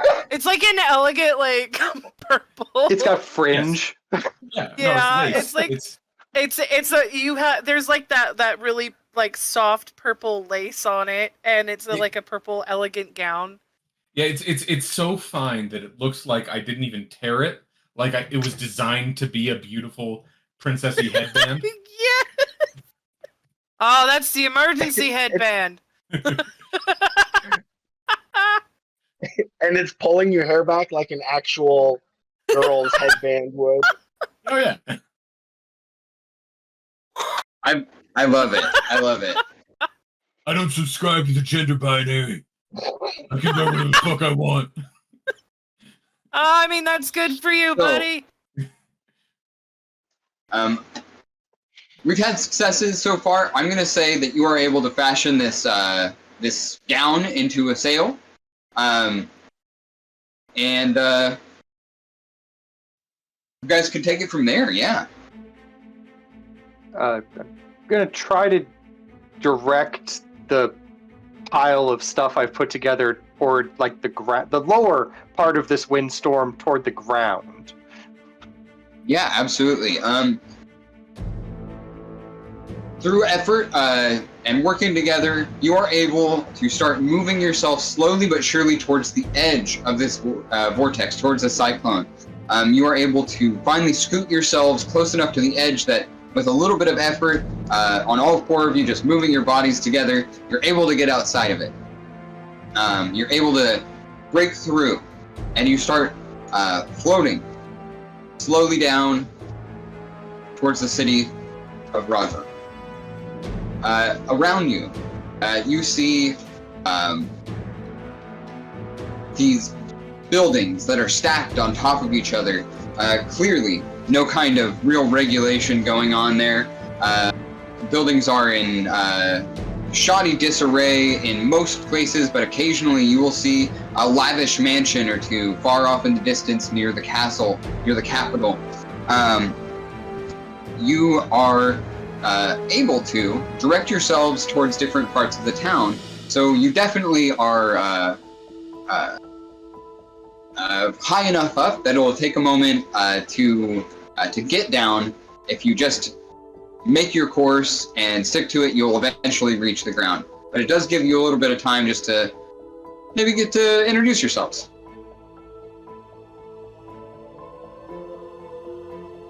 Hey, you look like I'm looking in a mirror, but it's kind of wimpy and not that there's anything wrong with that, but hello, fellow Nobbit. I am also short. My name's Kilbo Raggins. I'm Frito Baggins of The Wire. Oh shit, I'm also from Baltimore.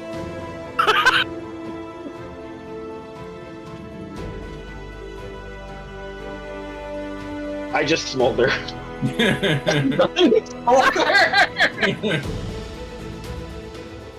This is a good RP moment, you get it, you know.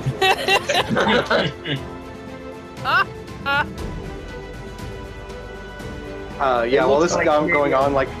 Yeah. So I got like 3 hands going, pulling ropes, trying to like get us to touch down appropriately.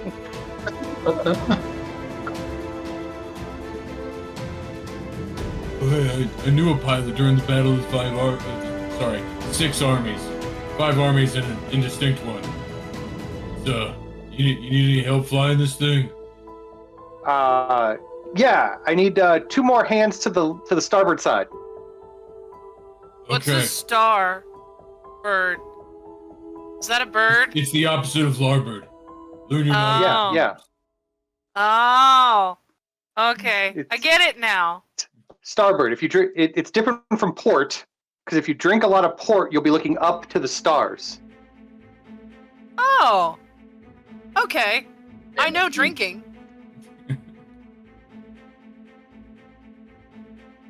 I don't drink anymore. Not since the war. Not even the blood of your enemies?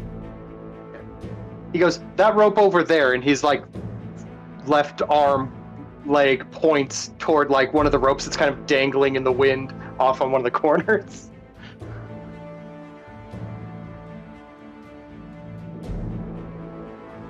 I turn to the Shelfin Princess and I point at Kilbo and I say, I haven't understood a word he said this whole time. Yeah, you know, it's just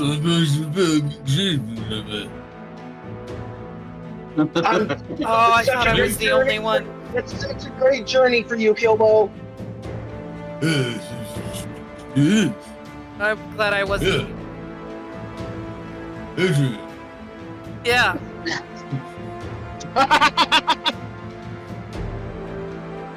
Starboard or port, whatever. Yeah, y'all are all helping each other out. You're making your way towards. Well, it sounds like the Skelf has been kind of directing you towards the ground. Is there a specific location you're aiming for? What's directly below us? Directly below you is a marketplace. As someone who is legitimately from, well, currently living in Rodrum, is this a marketplace I'm familiar with? Absolutely, it's the central kind of market. Ultimately, yeah.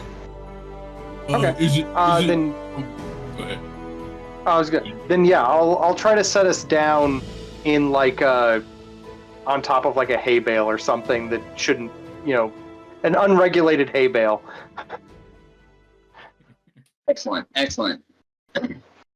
Hopefully not filled with some kind of weird assassin. In the wire, hay bales are legally required to be 95% hay. But I hear sometimes they cut them with pitchforks in less regulated societies because they're cheaper. Not true. Also, since there's no city zoning, it's right next to like a pool of lava. Yes. Like what all the flammable things should be next to is lava. Yeah. And it's not just lava, it's And then molten lead. And then they Molten lead. wonder why insurance is so high. Oh, Yeah, they don't have lava here. It's molten lead. well, if you ask a local insurance broker, they'll tell you insurance is so high because that's what the market will bear. There's nothing they can do about it. There's nothing we can do about it, eh? Yeah, it follows that I supply jumped out of my demand head curve. on that one. The market price, it's it's can't argue dead. with the gloriousness of the free market, I mean, it just says clearly. It just says clearly on the line. It says molten lava. This is molten lead. There's a huge difference between lead and lava. Yeah, so you're not covered. You're only covered by lava burns. So sorry. Sorry. You guys have had a lot of experience with this. Only. You're making your way towards the ground. Below you, you see it's the middle of the afternoon. It's fairly warm out. Sun shining brightly on this lava flow and stacks of disheveled buildings, and this market is just these. The coverings are all of these kind of like handmade designs that all look like they were put together rather quickly, as if people didn't have enough free time to do things that they absolutely needed to do. They're patchy, they're not much to look at. But you do see many civilians and as well as royal guards and the like milling about in the marketplace. You are approaching and look like you are on track to hit this bale of hay that you are aiming for. I would like a handyman roll.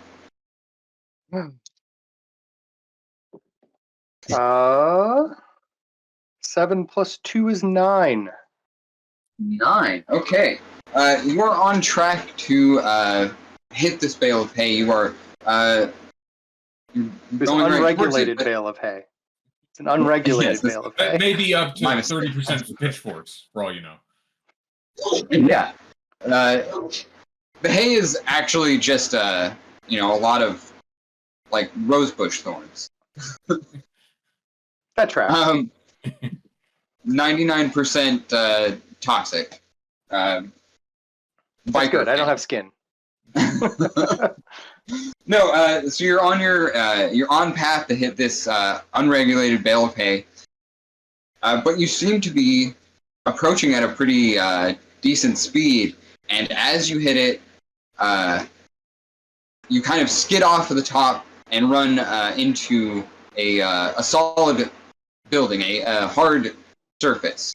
It seems to be wooden, a building made of kind of this, I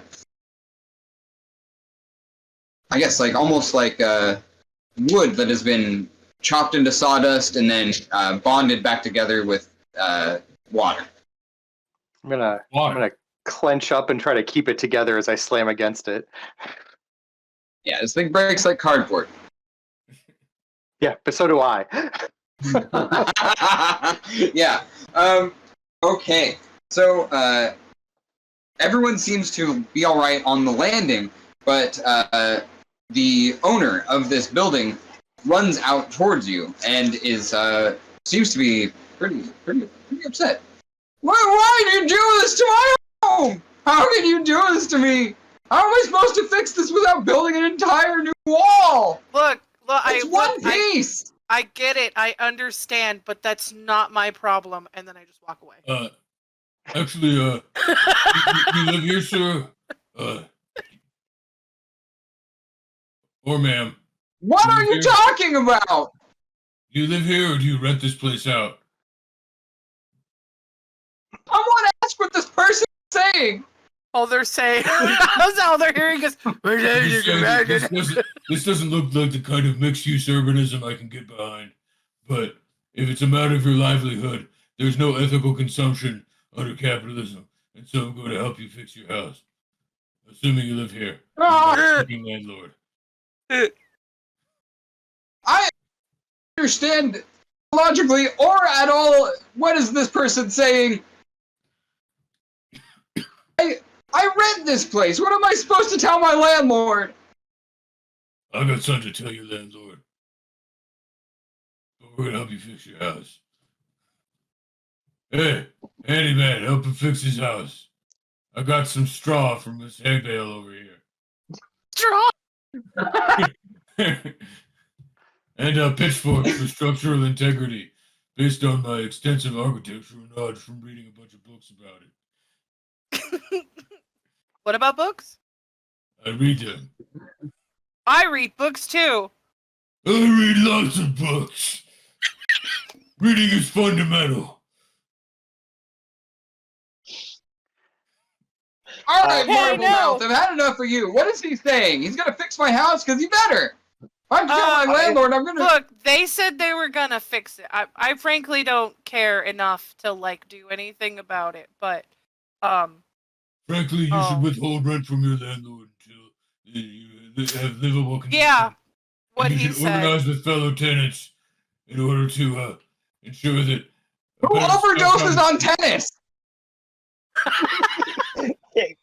So the whole time that Kilbo is talking, I'm putting together a waiver feed, and I turn to the homeowner or home renter, and I explain, this will ensure that we will fix this home. We cannot fix it now, but this is a legally binding contract that we will Wait, we will okay. fix this home. And then I turn to Shelfin and I say, "Oh, it's not real. Trust me, I'm a lawyer." And then I turn to the renter and I say, "This this contract cannot be nullified or voided. It's a promissory note. And I look at Skelf and I say, yeah, what he said. You're a lawyer? Skelf helps me out. Yes, I am a lawyer. Holy shit, you're a lawyer. He grabs the paper and runs lawyer? inside, slamming the door. We can help you fix your door because it's now broken. I'll No, add no, an no, amendment. no, they broke their own door, okay? I am not a part of the we of fixing the door.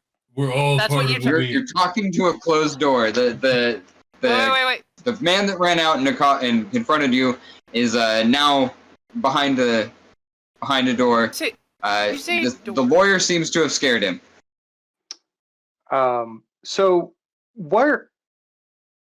who was I working for before I became in the wind? Like, where was I janitoring?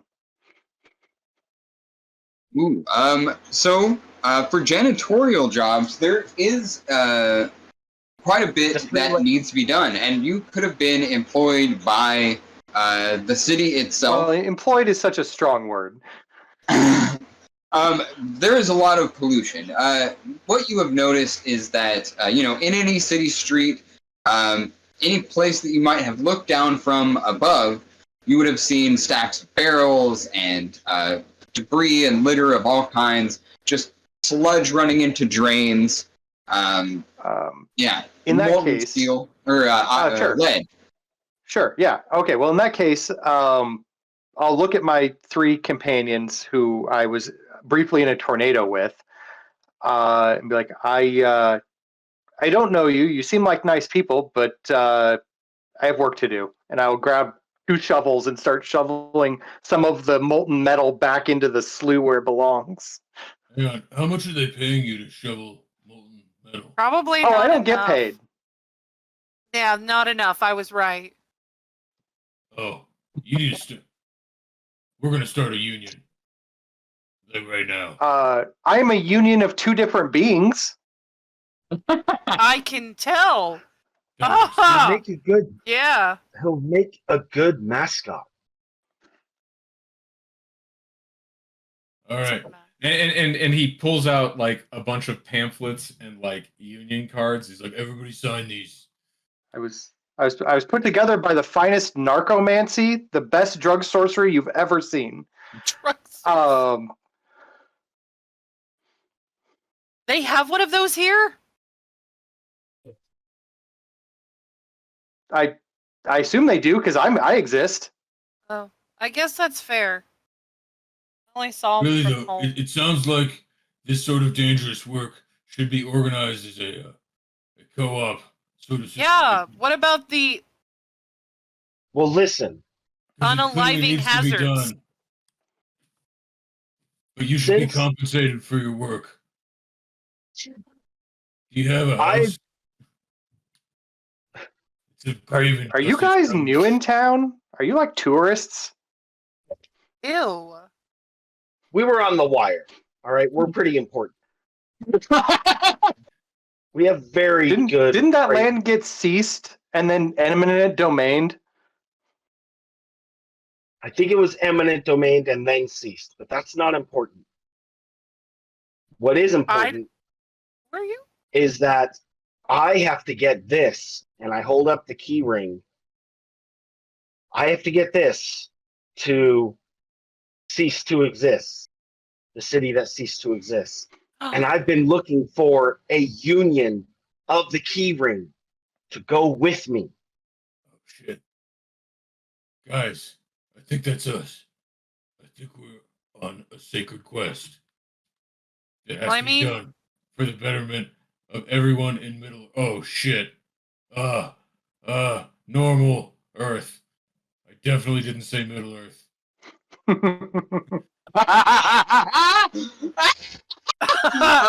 Careful, we you don't say want to that.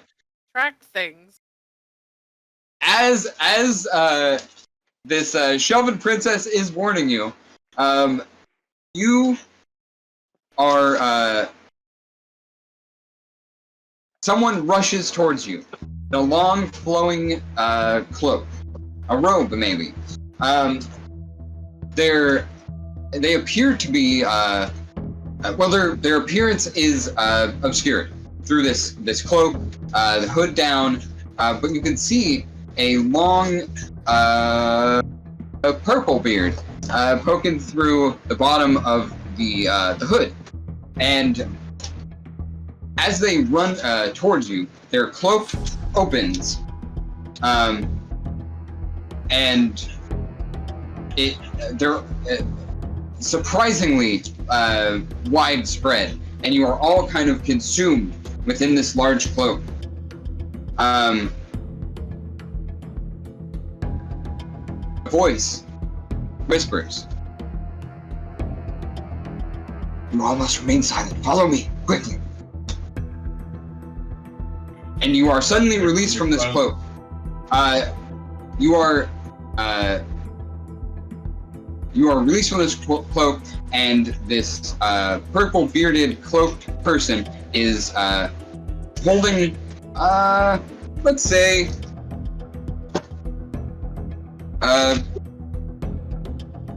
Frito's hand. Holding Frito's hand, pulling him along.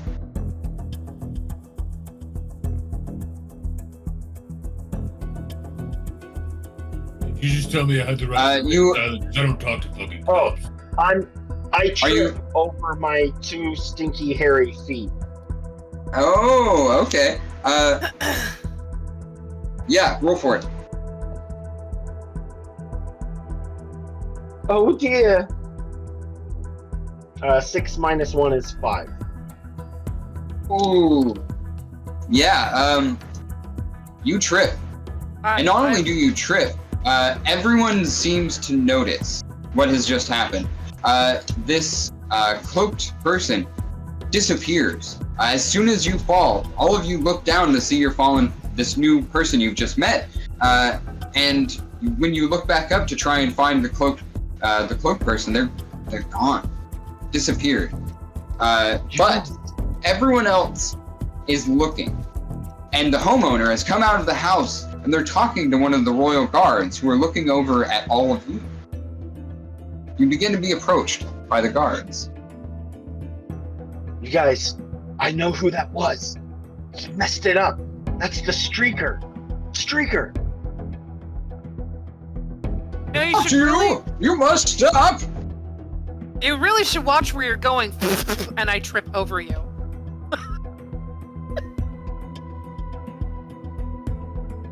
At this point, with at least 3 of his hands, Armalus just shrugs. A rare 3-armed shrug. It's a shrug of indifference.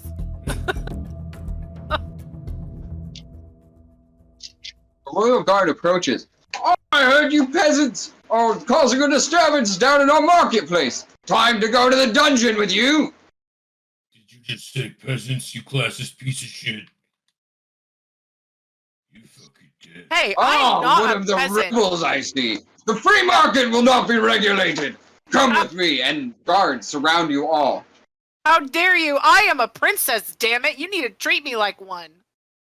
Aren't you like an ambassador? Shh. I'm Not gonna look at now. this one. It's a shelf. Kind of torn, frankly. Dirty shelves over here. Yeah, from a nicely stacked area, unlike this place. Ugh. Standing up for just tripping. Oh, it'll be my pleasure to abuse you on the way to the dungeon, little one. Little, I'm taller than everyone here. That's it. I'm gonna punch him right in the nuts.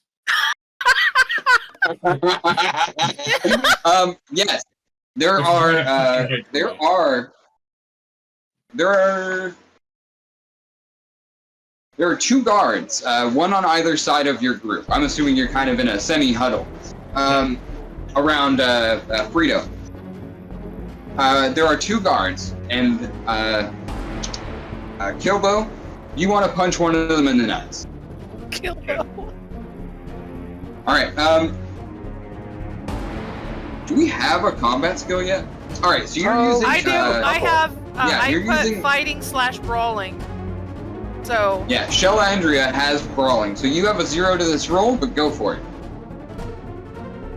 when he goes to attack the nuts, and she goes to punch him in the face. So he's got a getting 9. Go ahead and roll for it. I got a 9. he's getting hit. Although He's getting hit in both heads. although is she? Would you say she's helping me? Are we helping each other? Is this a mutual sort of situation?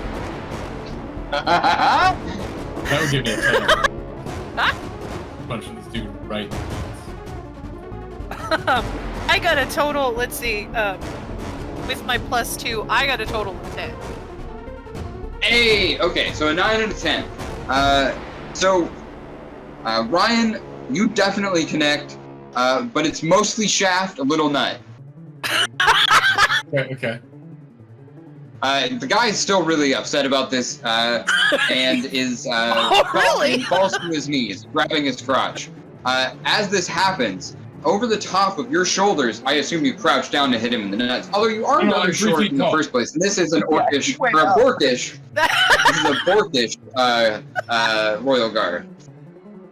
So you're right there at nut height, but Shelandria is jumping right over your shoulders with a flying Superman punch right to the guard, right in between his mask, or his the sides of his helmet, and it connects clean. He's taken completely off of his feet and out of the fight. But there is still another guard, and they are moving towards you and calling for other guards in the area. Oi! Help us out here! We've got trouble, my guys! Oh, I'm good for a good brawl right now. Let's do this. All right. Nobody post this on social media. Okay, that's rule number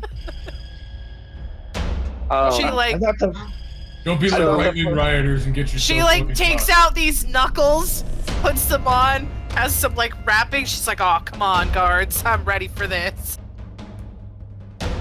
So Armalus kind of does like a cartwheel off of the fallen over guard who's like crouched down like on his knees to bring his other 2 fists down on the other guard. Yeah, okay. Roll for it. What an You can use acrobatics acrobatics roll. on this one, if you would like. I mean, I would. That's not going to help me too much. That is a 6. Oh boy. I'm going. Rito, I'm you gonna see help him. Armalus struggling a little bit with this, Right. trying to pull this move off. Do you want to help out? Yeah, I say, help me, Bam.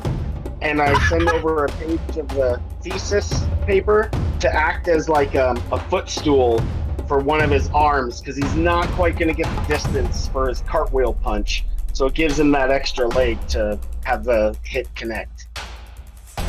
Absolutely. What was your result? Oh, I have to roll. And I say, objection. And my Oh, this is a result- Bam help me. You got +2 on this one. You're asking Bam for help. Yeah, a 7 + 2 is 9. 9. Okay. So that is I'm sorry. +1 to Armalus, my what was your roll. result? So with his +1, I will have a 7. That's a mixed success. Anything less is a failure. The thesis paper, the stacks and stacks, this volume, this huge chunk of paper comes out and helps you get the leverage you need to land at least semi-clean. But as you do, the guard throws a punch right to your stomach and doubles you over. Go ahead and lose 1 HP. Oh, I'm sorry. I don't know if I mentioned, we all start out at 10. Okay.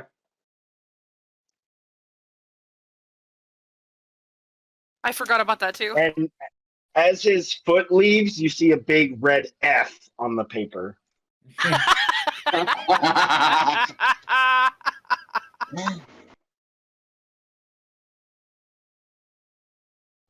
So this guard is taking some damage, but isn't out of the fight yet. And yeah, what else would you like to do? Anyone can jump in. I'm gonna jump right on this guy's head. He got knocked over. He's getting stopped. Ah! My little 3 foot tall, hairy feet. Yeah. Yeah, as this fight is breaking out, you guys are fighting the Royal Guards. You do see a lot of the citizenry, people at the marketplace already. Quite a substantial crowd of people starting to kind of surround you all, like watching the fight. Oh, shouting either get him guards, or get him, you weirdos. Oh, we've attracted a crowd. In that case, Who's making bets? Kilbo is going to try to make a rousing speech, and he's going to talk about, you have nothing to lose but your chains. Fight for your freedom against the oppressors who are enforcing this unjust hierarchy, and But it's gonna.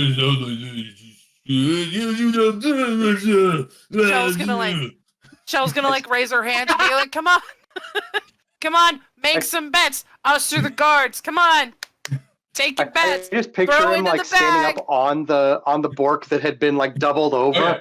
He's just socializing to the crowd, but nobody understands. Yeah, absolutely.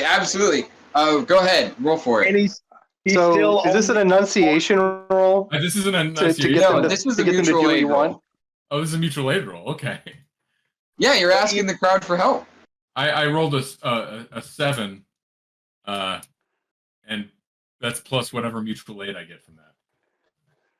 So a 7 plus 3 is already a 10, helping out your associates. But 3 additional people from the crowd kind of were like, "This guy's saying some shit, yeah, fuck yeah, bro, yeah." And they start kind of working their way towards the front of the crowd nearest to you and the guards. They're not fighting yet, but they're looking over the top of the crowd, looking for more orcish royal guards coming your direction. You assume to stop them. You have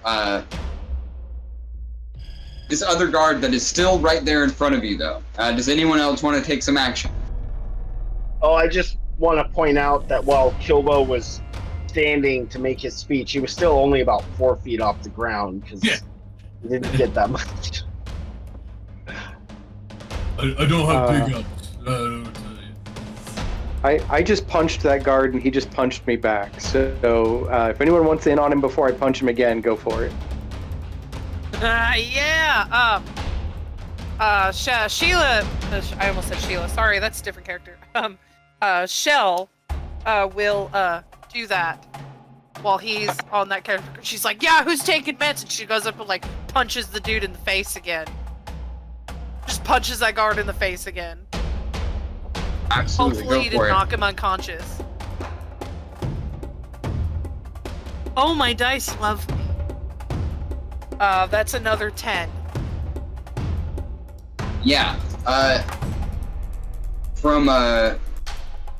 You go from on top of the other guard, absolutely laying him out, looking over at him like, "Fuck you, man," to flipping and a 180 and throwing a punch right into the head of the other one and knocking him unconscious as well. The crowd is still gathered around you. There does appear to be 3 regular-ass people standing around kind of in support of you, but most everyone else is terrified while still kind of enjoying that fear. You know how that is when you see a fight, you don't want to be involved, but you're kind of watching because that looks cool. People just have popcorn. I hold They up, are in a marketplace. I hold up a piece of paper and I say, "Looks like pork is back on the menu, boys."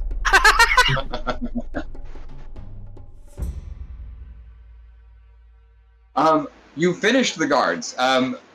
Are you trying to hang out at the marketplace? Because, you have some support, but not enough to keep all the guards away from you for Weren't long. we supposed to be following a purple bearded guy who wandered off somewhere?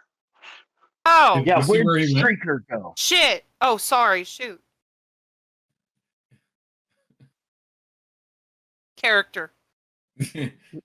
Oh. Character doesn't swear? No, the character- Yeah, it's the etiquette. She slips know. on occasion. Yeah. Yeah.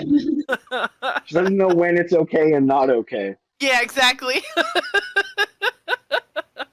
I'll look around and see if I can find a purpley beard somewhere in the crowd.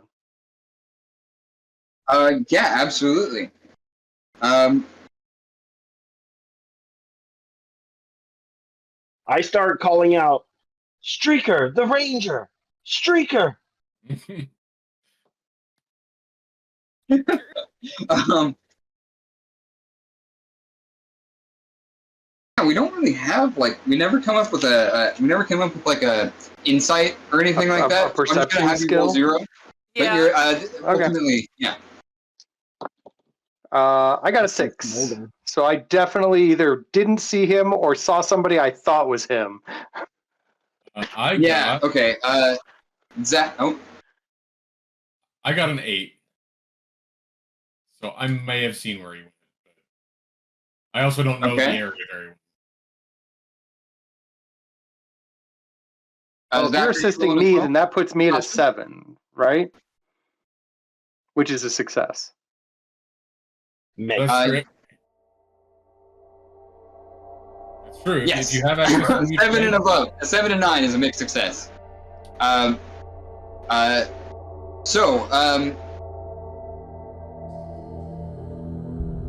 In the alleyway he originally appeared in front of you, you see just a flash of the same rogue you saw earlier quickly head down one of the side streets to the alley. Do you pursue?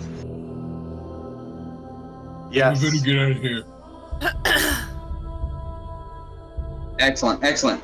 So in pursuit, you follow this this ghost image of this dark-colored cloak and this purple-bearded man who is obviously a very tall person. You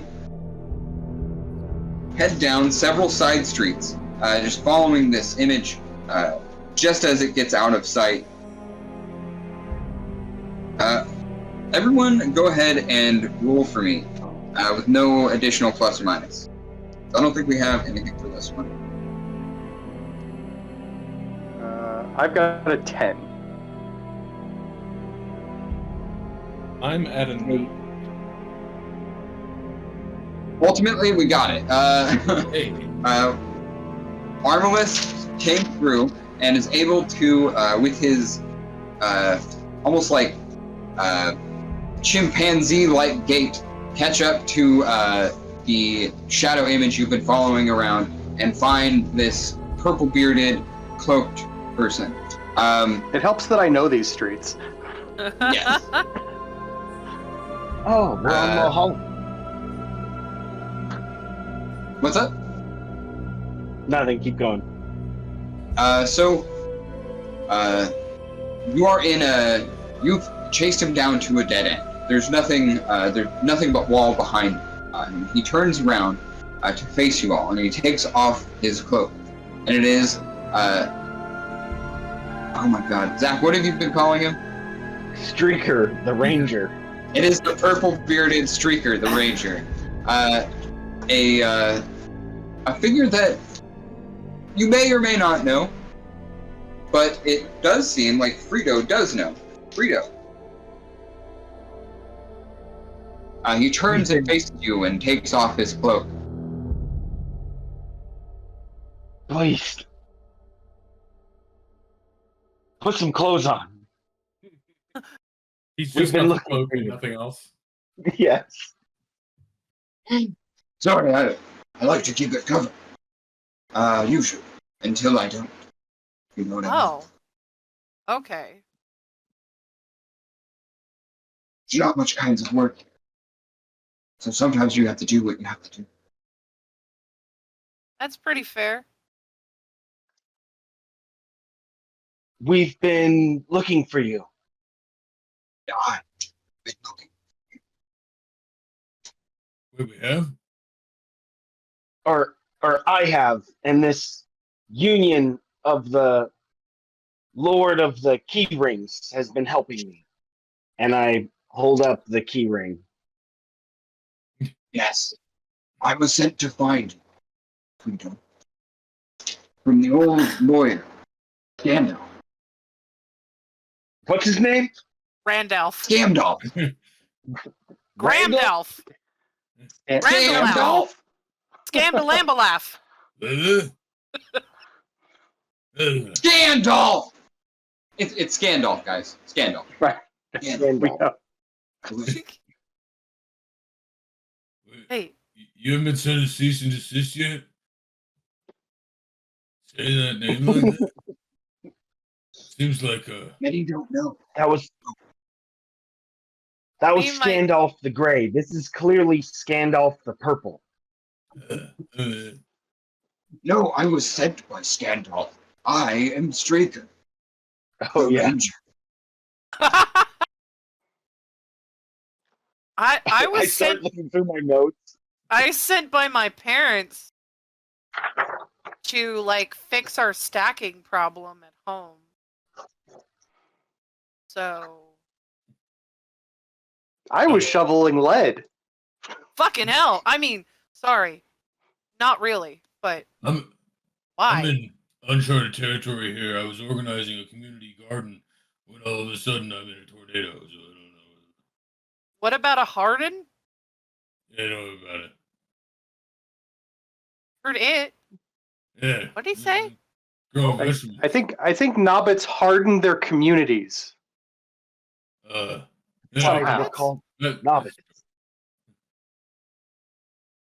Life in the wire is hard, you know, so you gotta grow fresh produce for all the citizens. What? You know?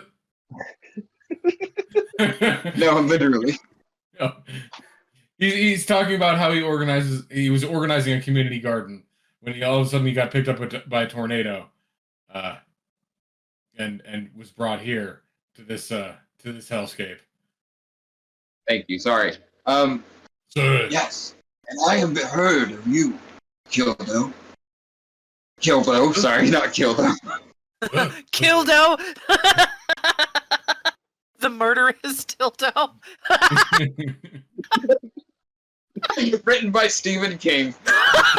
Oh, that's my cousin. Yes, I have heard of you, Kildo. Though I was not sent to find you. I typically would stay far away. Your reputation precedes you. And I have heard of you too, Armilus. Though I was not sent to find you either, though it is good to have such a fated creature among the party that is starting to form. And of I'm course, told I'm we very do not handy. know- What? I'm told I'm very handy. I'm pretty sure you could Indeed, give yourself a handy. round of applause. Handy is your reputation. And speaking of reputation, how could I go without saying hello to the princess, the warrior princess of the Yes. Shelven Kingdom? Shell. Oh yeah, I that's did not me. think I would Yeah. see you here. Yeah. Parents. I don't know. They fucking hate me. I mean, they don't like me, so they sent me out here. Well, pleasantries aside, freedom.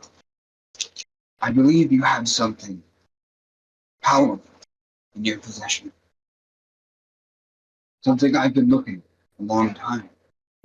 Something that Scandal has been searching for as well. Is this true? Wait, are you smoldering right now? Because I've Yeah, that's kind Usually- of history. anyways, I have it speaking. And I try to out-smolder him. I have it. What are you two fucking doing It's looking me, at yeah. each other like that? This looks like Yeah. a healthy competition. You'll smolder harder if you smolder together. What about a boulder? Don't be surprised if you see Streakers road raise in any uncomfortable ways. Smolder too strong. I don't particularly care. I'm I'm actually asexual, so it doesn't bother me. I'm made of bones. Freedom. I'm so glad you kept it private and secure. You sure we're talking about but the we need to keys? get out of the city. Told me to do. We need to get out of the city. The lawyers are already looking for me. This doesn't look like a particularly walkable urban space, nor does public transportation seem to be a priority. So, how are we going to get out of here? I'm just a fan of mixed-use urbanism and walkable spaces, that's all. What about herbalism? I just usually climb up walls if I can't get through, streets. I'd say you're pretty handsy. Handy. Sorry. Is that not how that works with you people? Like if there's like some toxic stuff in the middle of the street, you just climb up the wall. I mean, I could probably do that, but that would mix up shelving and stacking at home. They don't like I'm it. from a place that's based on Baltimore, so pretty much we just walk through the toxic stuff.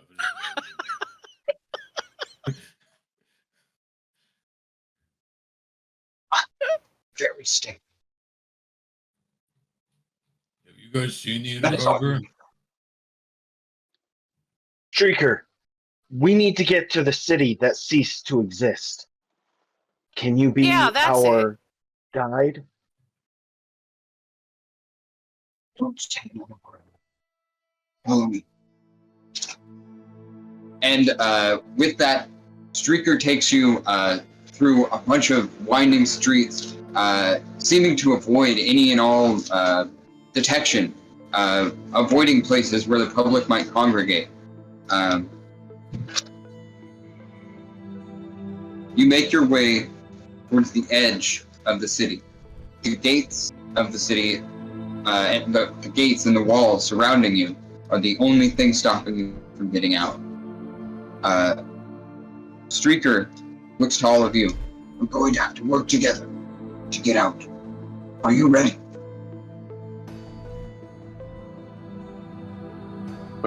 What do we have to do? What are we doing?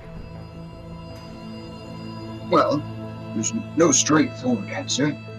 We all have to help each other. We all have to use our unique skills and to escape. Me, for instance, I'm naked. I mean, me I don't too, wanna after a help fashion. Should we? Fuck! Never mind. Sorry. Anyways. What? What?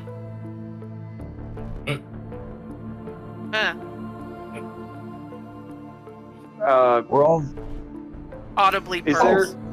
You all are marvelous. You are excellent at building.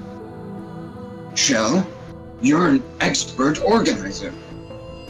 Frito, well, you have Bam.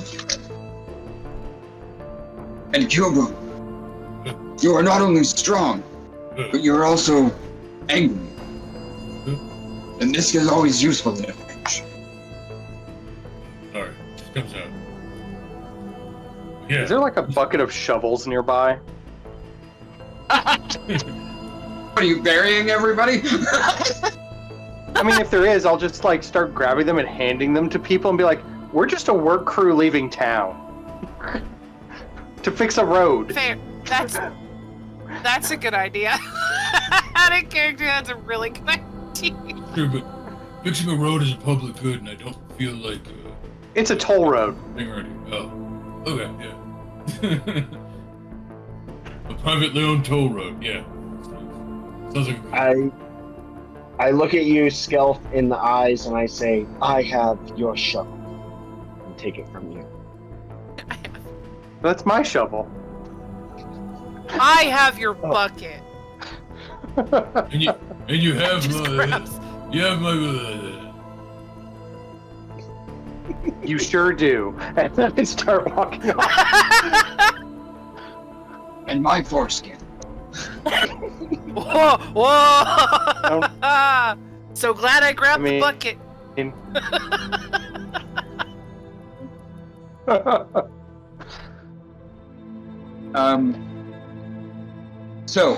You all grab a shovel and begin making your way towards the gate. As you approach, you see a couple of maybe 3 or 4 orcish guards standing in the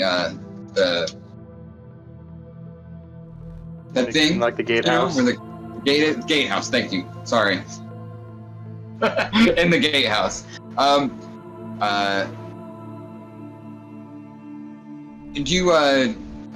What do you do when you start walking towards the gatehouse? Do you try and walk through naturally? Do you at all gesture towards the guard? Kind of, but we're definitely trying to sneak out.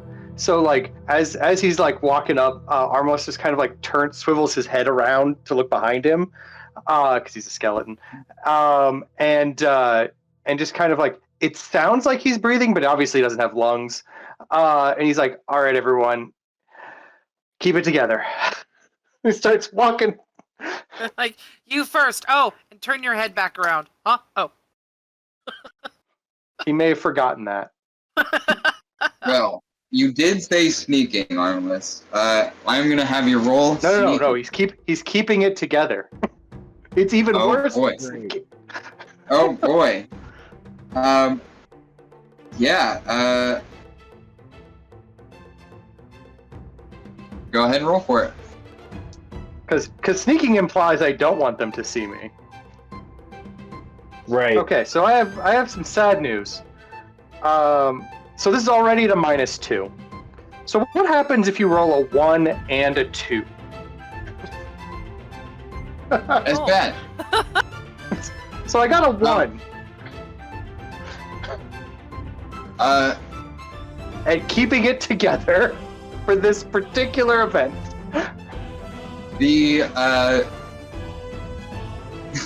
From the guardhouse, you hear, "Oh, those are those miscreants that were starting shit in the marketplace. Get home!" You're a And they- miscreant. I'm like, shit, cheese it, and then like I just fall apart.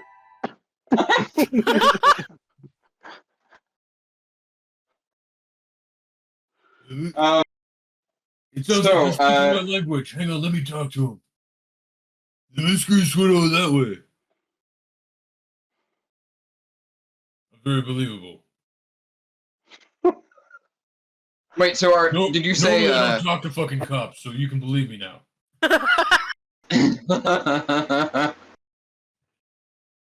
Wait, are you trying to misdirect, Ryan? Yes. Okay.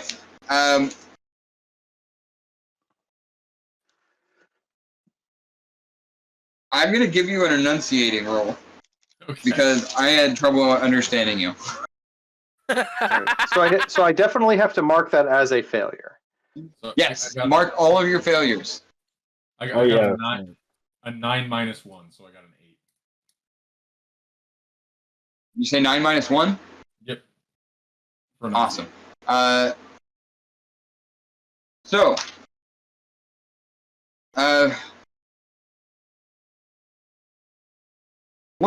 One of the guards, who looks to be the largest and most like so forks, they're all like different, kind of like we could relate them to different breeds of dog, but much taller, much broader shouldered, all that stuff. So the one who looks to be in charge is like a Chihuahua, naturally, and takes a look at Kilbo and says, "Okay, 2 of you go that way, where he said. Go that direction. But I got my eye on you. You're gonna answer some questions for me. Now, where have you been today? All of you."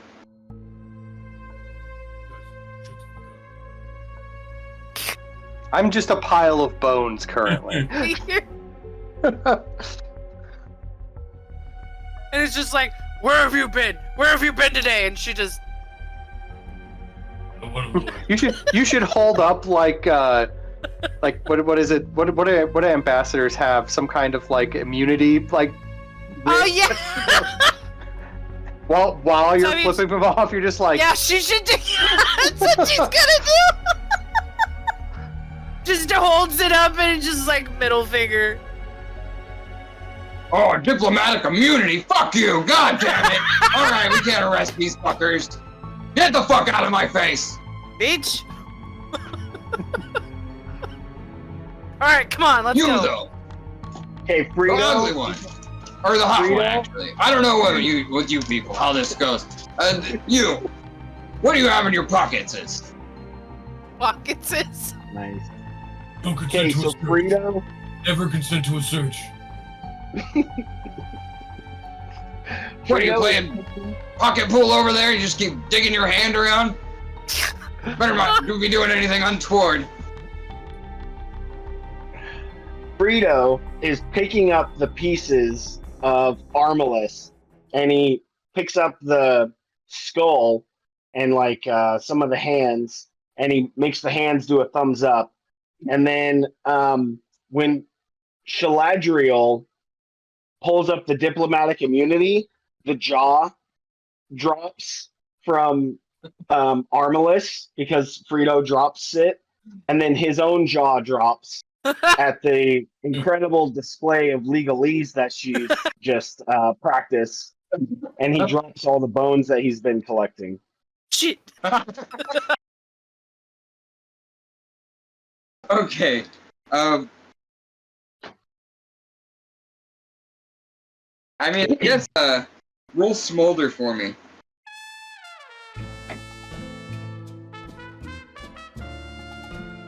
Eight. Yeah, I'm starting to see the raw sexual dynamicy that you possess. I guess I'll just let you all go. Can I have a little kiss? Can I have a little smooch? Smooch for the pooch. Really make my day. This feels like a very coercive power dynamic. Also, being ace, this holds no appeal for me. I can kiss him for you. I'm talking to the sexy little nobbit. Okay, leave me alone. Close your eyes. He does. He closes them. I motion to Shaladriel. Yeah, okay. Go ahead and roll for it.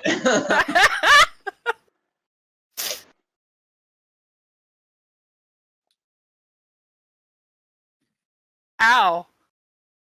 That's 13. Oh yeah. 13. It's a what? 13. Ooh.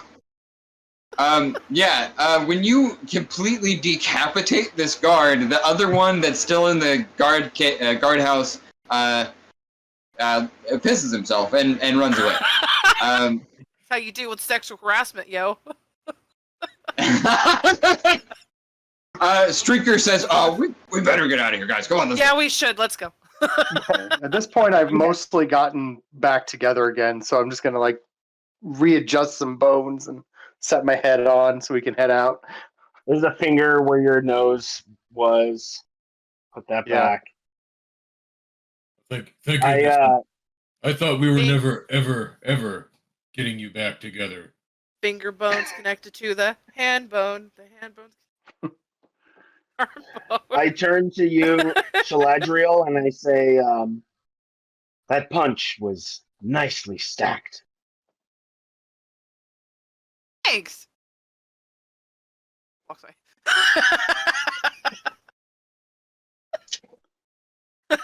So sweet of you. Happy to receive it, but doesn't know how to respond. So, Strider leading you, or Streaker, leading you down the, this worn path, he looks over to you and says, I hope you're all prepared for a fairly long journey. I look forward to experiencing it through cutscene. Yeah. Or montage. And in the spirit of this exact statement, Streaker takes you through the outskirts of Rodrim. Right, Rodrom.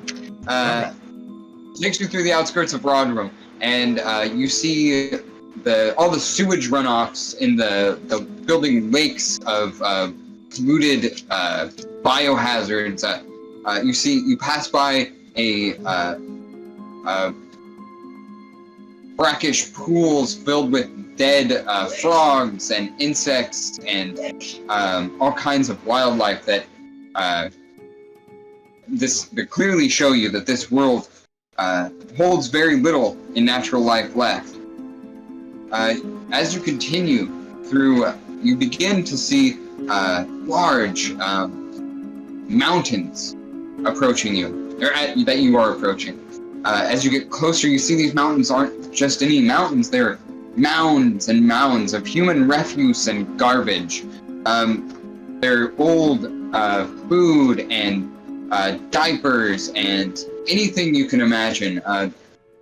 Just mounds and mounds of it, hundreds of feet in the air, and you climb through these begotten piles of filth until you make your way to the other side of these mountains of trash. And you see on the far side is not solely trash. You start seeing little bits and pieces of sand, this grainy material, this bones and glass and who knows what else. Microplastics. Yeah, for sure.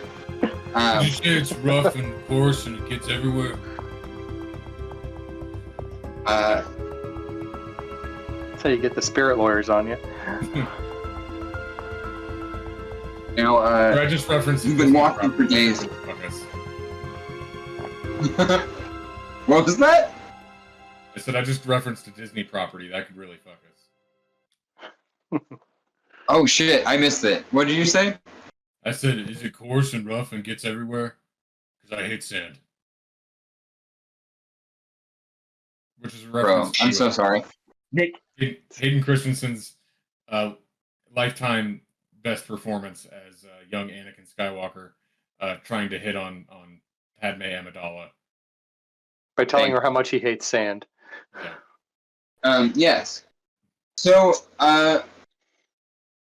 you did say that. Okay, yeah. And, Streaker, you guys have been walking for days, and Streaker has been, luckily, been able to provide you with sustenance, water, and little bits of food, what he had on him. Don't ask where. But he tells you, it appears I'm out of food. I don't know how we'll feed ourselves today. I suggest we all split up and try and find some food. Does anyone have a better idea? I mean, I just don't eat, but I can help find you food. That's But fair. I'd be very generous of you. Thank you. I could really go for a nice stew, with tomatoes. Maybe I'll search for some. Can you boil them and smash them? Ask them. Ah, the famed Tomato. Nobbit cooking. So good. Boiled smashed tomatoes are among my favorite traditional things. Look over at the other shelf, and I'm like, I'm glad I don't have a stomach.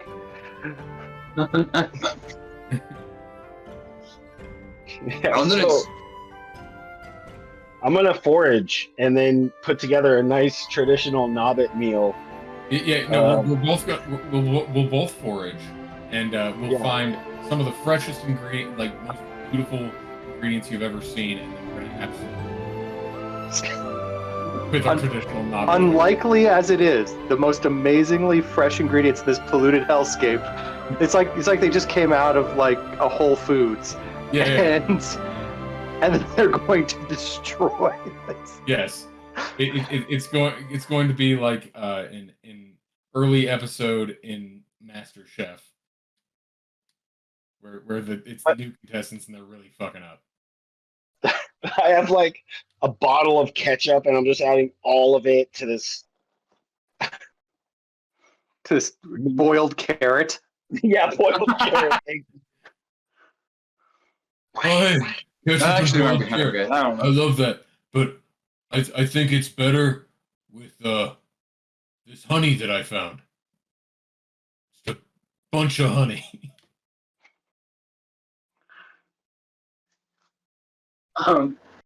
Yeah. So, let me just make sure I've got this right. Kilbo, Armalus, and Frito all go foraging, while Streaker and Shell are left to set up camp. Yes, I'm gonna go with yes. Sure. Excellent, excellent. So, go ahead and just do a natural roll for me, because no one has like foraging or anything like that. Is there a way you could use? Well, I guess there's definitely a way you could make an argument for mutual aid or handyman, or Bam, help me. Yeah. I got a 9 just to forage. Okay. Ryan? I got a 7. Is what I naturally got. But Okay. I mean, me and Frito are helping each other. Just saying. So, yeah, Frito, what'd you get? 6. Okay. So, Kilbo and Frito, between the two of you, you find 3 mutated rats and some green substance that you think might be like edible. But harmless, you find a fried chicken, a whole fried chicken, cooked and ready to eat. My mom used to make Microwave rat via and the green radiation. Yeah. My mom used to make rat and Radiation? green stuff all the time. Let me demonstrate her recipe. And I'm gonna smash one of the mutated rats with my fist, and then roll it in the green stuff until it is almost dissolved into a paste. And then I'm gonna serve it up. So wrong. It's so A simple wrong. recipe, I like it. I might use that next time I cook rat. I will be preparing for you all a signature ratatouille in reduced salsa verde gastrique, and I do exactly what Kilbo just did. Awesome. Well,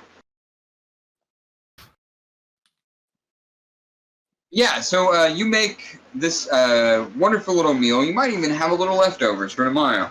Does it injure us? I mean, those of you who Not that can you're eat aware of. Oh, I was. But I was that's hoping- never ominous coming from a GM. So, it would actually damage us as opposed to restore HP. so as this food hits you in the gut, and you all kind of finally kind of relax. This might be the biggest meal you've had so far, because who knows what Streaker had on him? Not much, but enough to get you through till now. So this might be your biggest meal so far. And with that in mind, you all kind of are feeling a little looser than normal, feeling a little bit more celebratory, and 1-to-1, you all fall asleep. After the rat, your bowels also feel looser. After the rat, what? Your bowels would also feel a bit looser. Yeah, we'll, Yeah, I'm glad I we'll don't think of have that. those We'll think that either. off screen. You know, everyone poops off screen. We can confirm that they was probably smelly and green.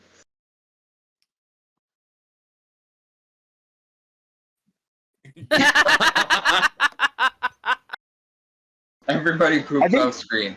It's like- Coming I soon think- from Nerdcrafty Publishing House. I think this is a great moment for a montage. Well, you're sleeping, so you miss it. Is the thing? Is you're all asleep. You'd sure as hear her snoring. And we're pooping off screen in our sleep, right?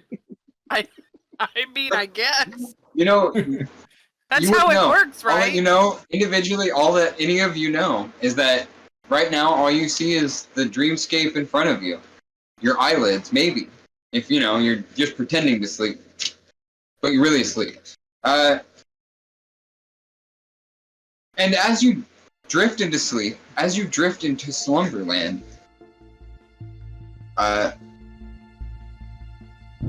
you're all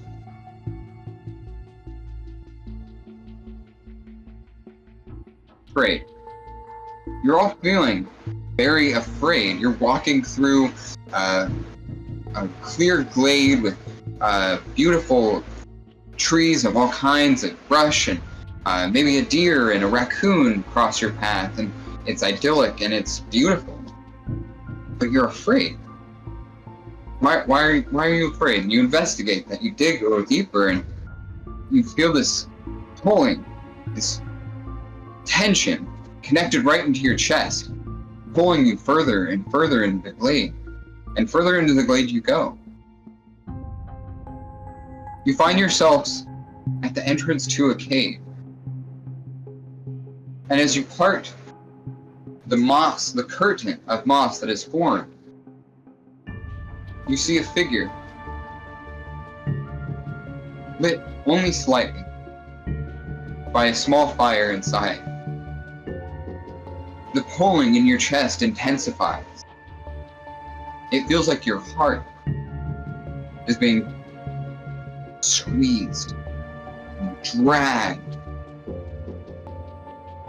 The figure in front of you turns and looks at you in your eyes.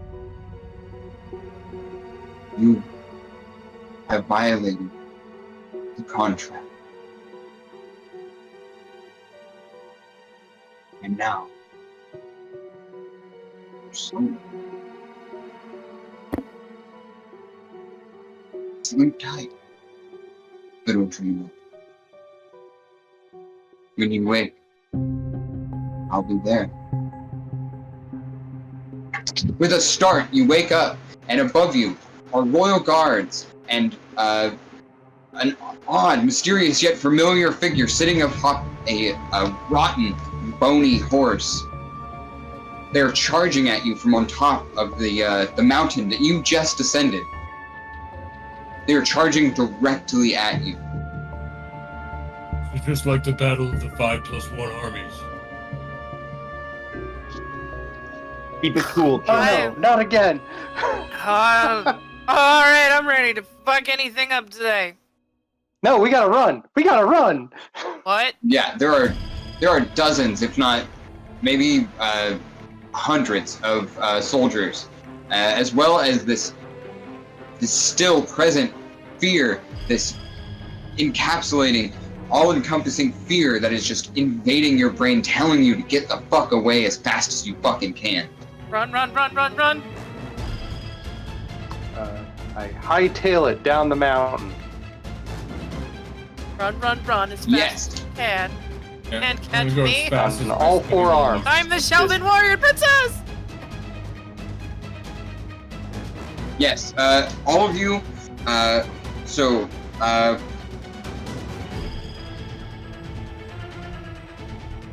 mean, basically all of you roll clumsy. Two of you have it as an actual skill. Almost all of you said that it was part of your character. Oh, hell yeah. Nat 2, baby. 1 + 1 is falling over. I got a Or- 6. I also got a 6. Oh boy. Sasha? I got a 4. Got a 4. Oh, fuck. You are not anywhere near fast enough. The grogginess of your sleep, the bone-shaking fear. You don't get up fast enough. I figured she'd This get up and entire smack platoon. right into a tree. Of course.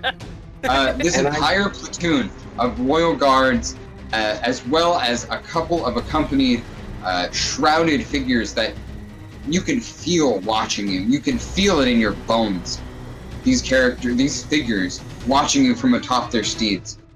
And the last thing you see is this platoon just rushing over the top of you, and you are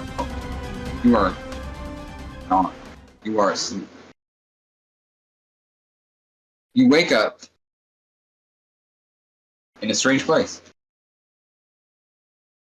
Shit. Bars, stone floors. Nothing else is surrounding you. Through the bars, you can see your friends. Each of you in your own separate cell.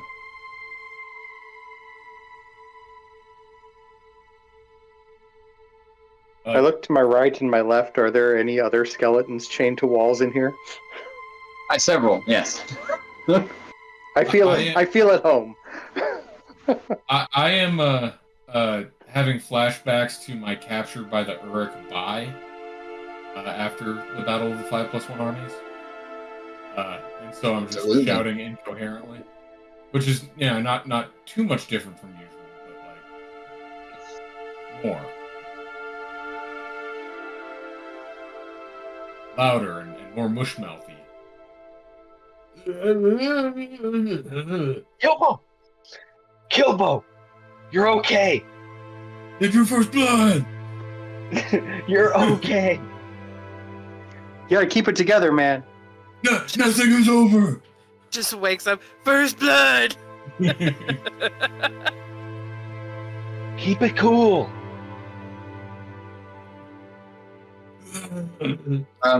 Frito, you don't seem to see your friend. Where's Bam? Bam appears to have gone missing while you were all captured. It's not wise, Bam, to leave me. Perhaps I should call you Bam-wise from now on.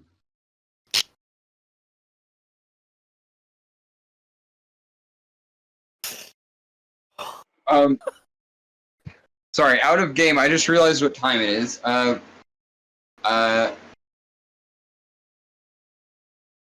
much longer do you guys have? I could probably do another half hour.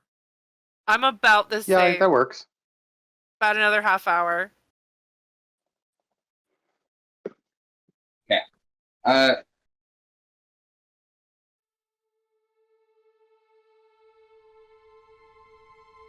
Frito, search around in your pockets. Key is still there. But it feels hot to the touch. Nearly burning your palm when you stick your hand in your pocket to touch it. You pull your hand out with the pain that comes along with that burning heat. It starts feeling like your pocket's on fire. I'm not lying when I tell you my pants are on fire. I'm not a liar. My pants are on fire. Who the fuck's pants? Where am I? Where are my pants? Oh, that's right. I Don't you wear a dress? You don't have pants. Trying to say there's a party. So like you could Party. imagine like not Xena, that like leather-esque outfit. Mhm. It was pretty much something similar to that. But legally It's like, distinct. where are my pants? I'm like, you're But wearing a skirt. completely distinctive. It's a leather skirt, still bottoms. Where are we? Why am I chained up? I'm not in Prison. my room. Huh? We're in prison. Oh, fuck. I mean, Crap. I mean, it's not debtor's prison, it's just regular prison. Oh.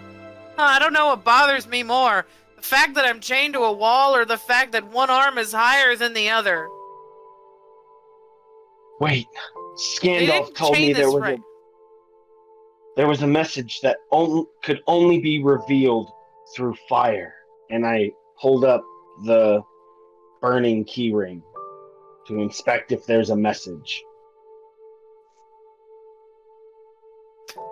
You hold Fire. you hold the key by its ring, and as you do, the key begins to turn, to lift itself, as if by magic, towards the bars, and as it lifts itself, it points directly straight at your bars of the cell you're in.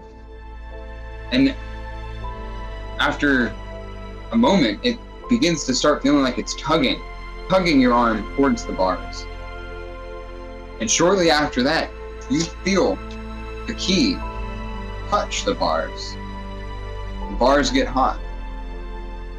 The bars melt.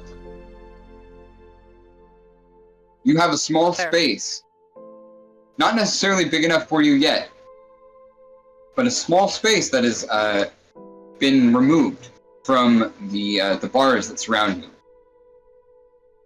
If you wish to break free this way, you will have to move quickly. I want all of you to know I'm an expert at smoldering, and I melt the other rings. I'll allow it, brother. Run it. This definitely didn't happen at the Tower of And You're Welcome, which is like or thank, but different. 9 plus 1 is a 10. You, within a shorter amount of time than you might have expected, you have broken yourself out of your cell, and you begin to work on each of the cells that your friends are captured within. Moving with lightning speed, it seems like the key is getting hotter and hotter, but the ring is almost protecting you from its heat. It still feels cool to the touch. Before long, all of your friends are free. You turn to escape, when behind you, oh, it's the young ones here to save me, I see. Wouldn't you let an old man out of his cage, please? I do not wish to be here any longer. Oh my goodness! It's Mayor MacGuffin, and his accent's gone.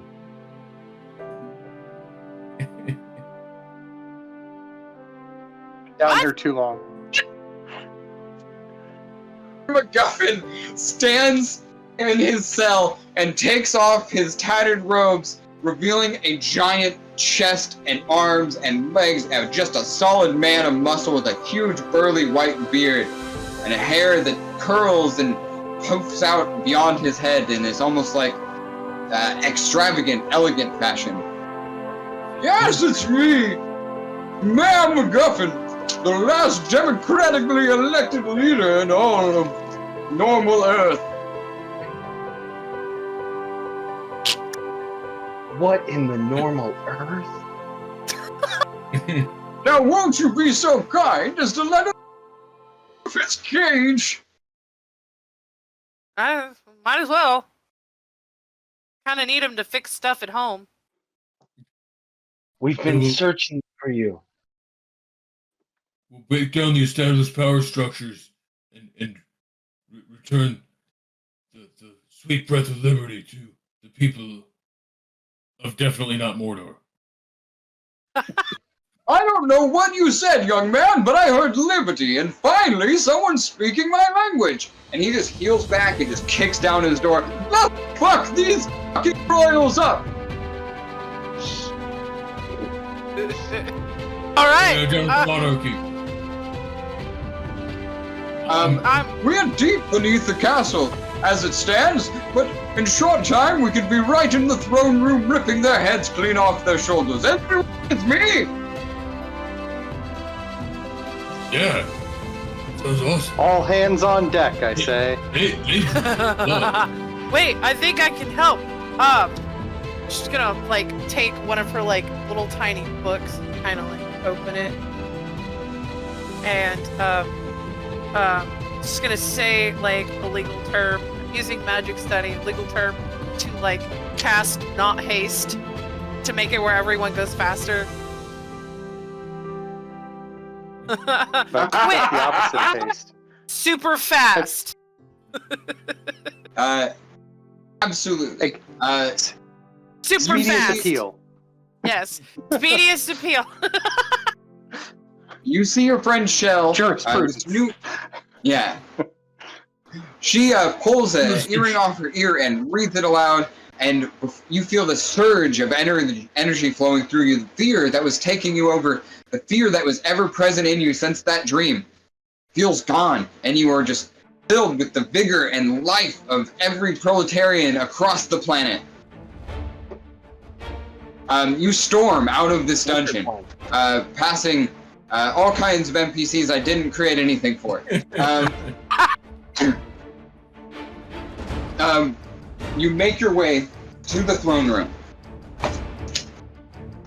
Before you sits a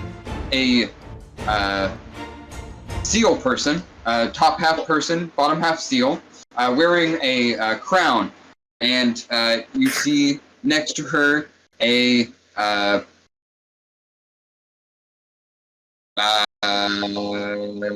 dog person.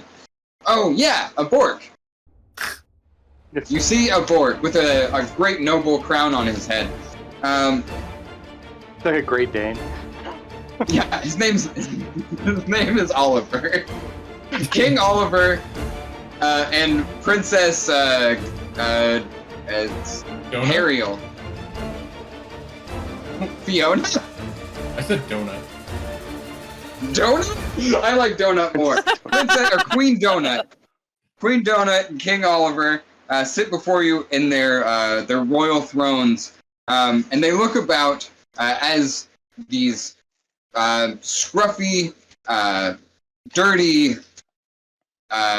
recently liberated people pop through the front doors of their throne room. What do you do? I'm gonna kick him in the nuts. I know Queen Donut may not have nuts, but I'm gonna kick him. Demand they relinquish the kingdom to the proletariat? I don't know how this works. Just let me kick him in the nuts and they relinquish my control. Do we hear the people sing? Do they sing the Song of Angry Men? Is that how this works? Look, I'm totally like an ambassador.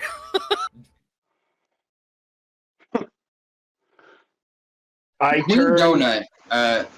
Oh, sorry. What were you saying, Zach? Frito?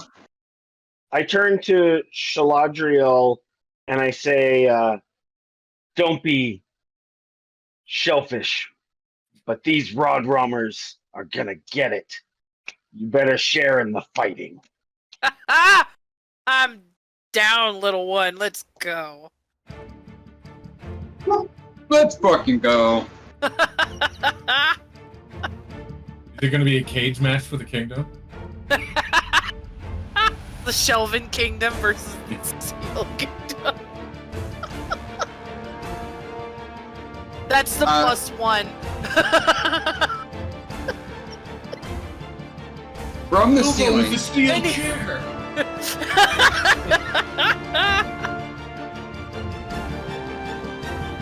Sorry, you hear Queen Look, Donut. slithering in.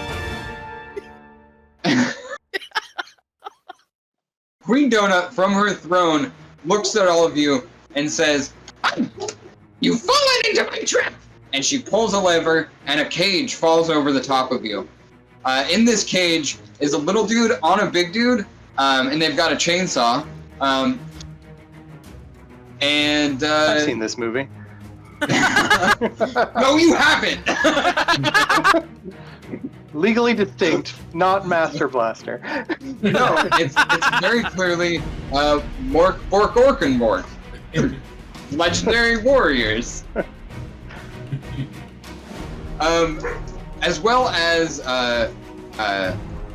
Bulk Logan, a ripped man with funny bandana and really really tight tights. You can see his bulge in the whole 9 yards. It's a little uncomfortable. Is there like a Tina Turner that's gonna make me spin the wheel and face there? Break the deal, spin the wheel. Yeah. Who runs Barter Town? Yeah, to defeat our champion, to fight our champions.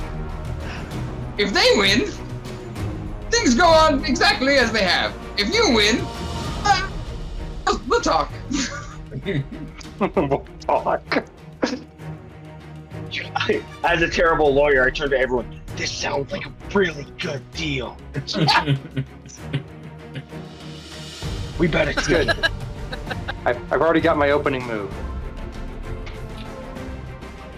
Oh my god. Okay. So we got Bulk Hogan over there. Bulk Logan. Or Bulk Logan. Bulk Logan. I'm gonna run up and kind of like scrabble up the side of the cage and then drop all 4 of the people's elbow on him.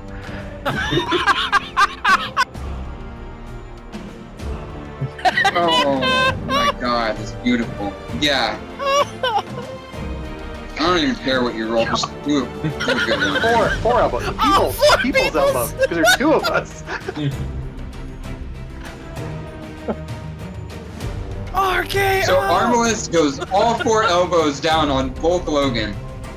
So that's a fighting roll, of which I have +0. So hopefully this goes well. Hopefully your dice like you.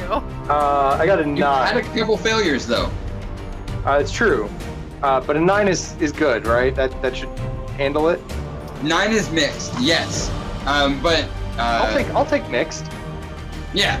So you come down on you climb up the cage and do a flourishing spin, coming down with all 4 of your elbows on Bulk Logan, and People's elbows. people's elbows. I'm very sorry. You're absolutely right. And you send Bulk Logan across the cage, bouncing across the other side and hitting it with a thud, falling to the ground. He begins to get back up onto his hands and knees, but he seems dazed. He doesn't seem to know exactly where he is or even what year it is right now. Meanwhile, Orc Bork is still standing and charging towards Shell. Nice. Perfect. It's what I wanted. So when he heads towards, what she's gonna do is she's going to flip up with like her legs on top of his shoulders, like punching him in the head and then doing that roll flip and then flipping him to the other way. Oh my god. You know, I was gonna write down Luchador into my notes, but I didn't, and it came true anyway. Don't ask me why I was writing Luchador down in my notes, the things that could happen, but, you know, this is serendipity. So that was go ahead and roll for it. That was a total of 10. Hey! So I just barely got it. No, you wrap your legs around Orc, the little one, on top of the big one's shoulders, and when you flip Orc all the way across the ring, the cage, and he just is tumbling, spinning the entire time. Yes, but he seems to be out of it. He seems to be gone, but this enrages Bork, the big one. And Bork is still standing in front of you with his large physique. I turn to Kilbo and I say, smolderingly, they drew first blood.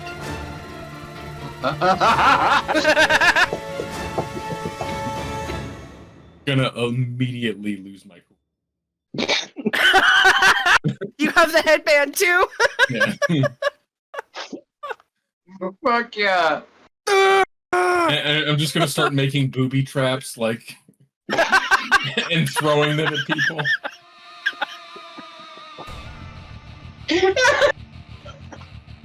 Stupid.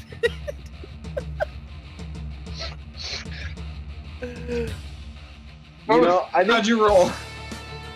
Let's find out.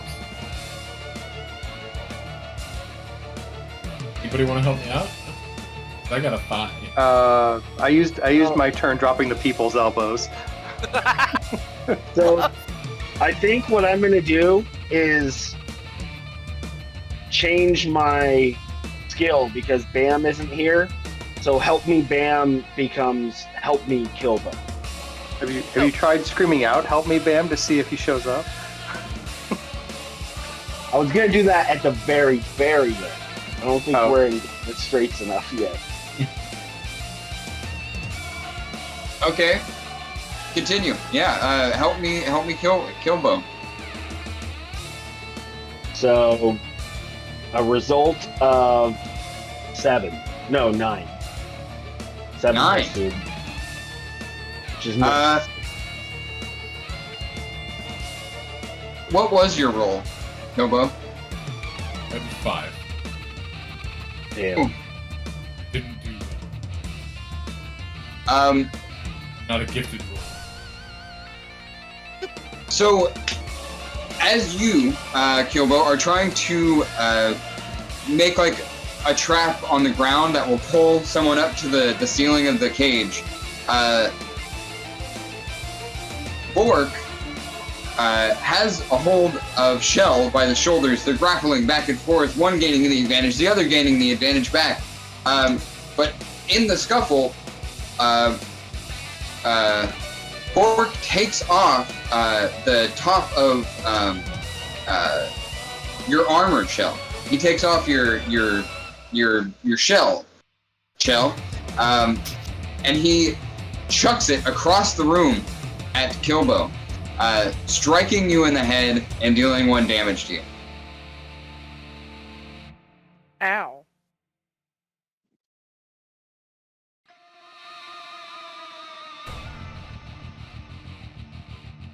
And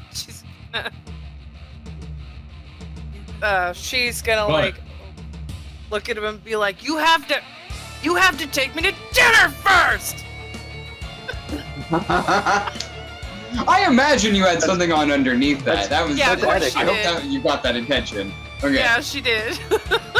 That's etiquette. Okay. You have to take her to dinner first.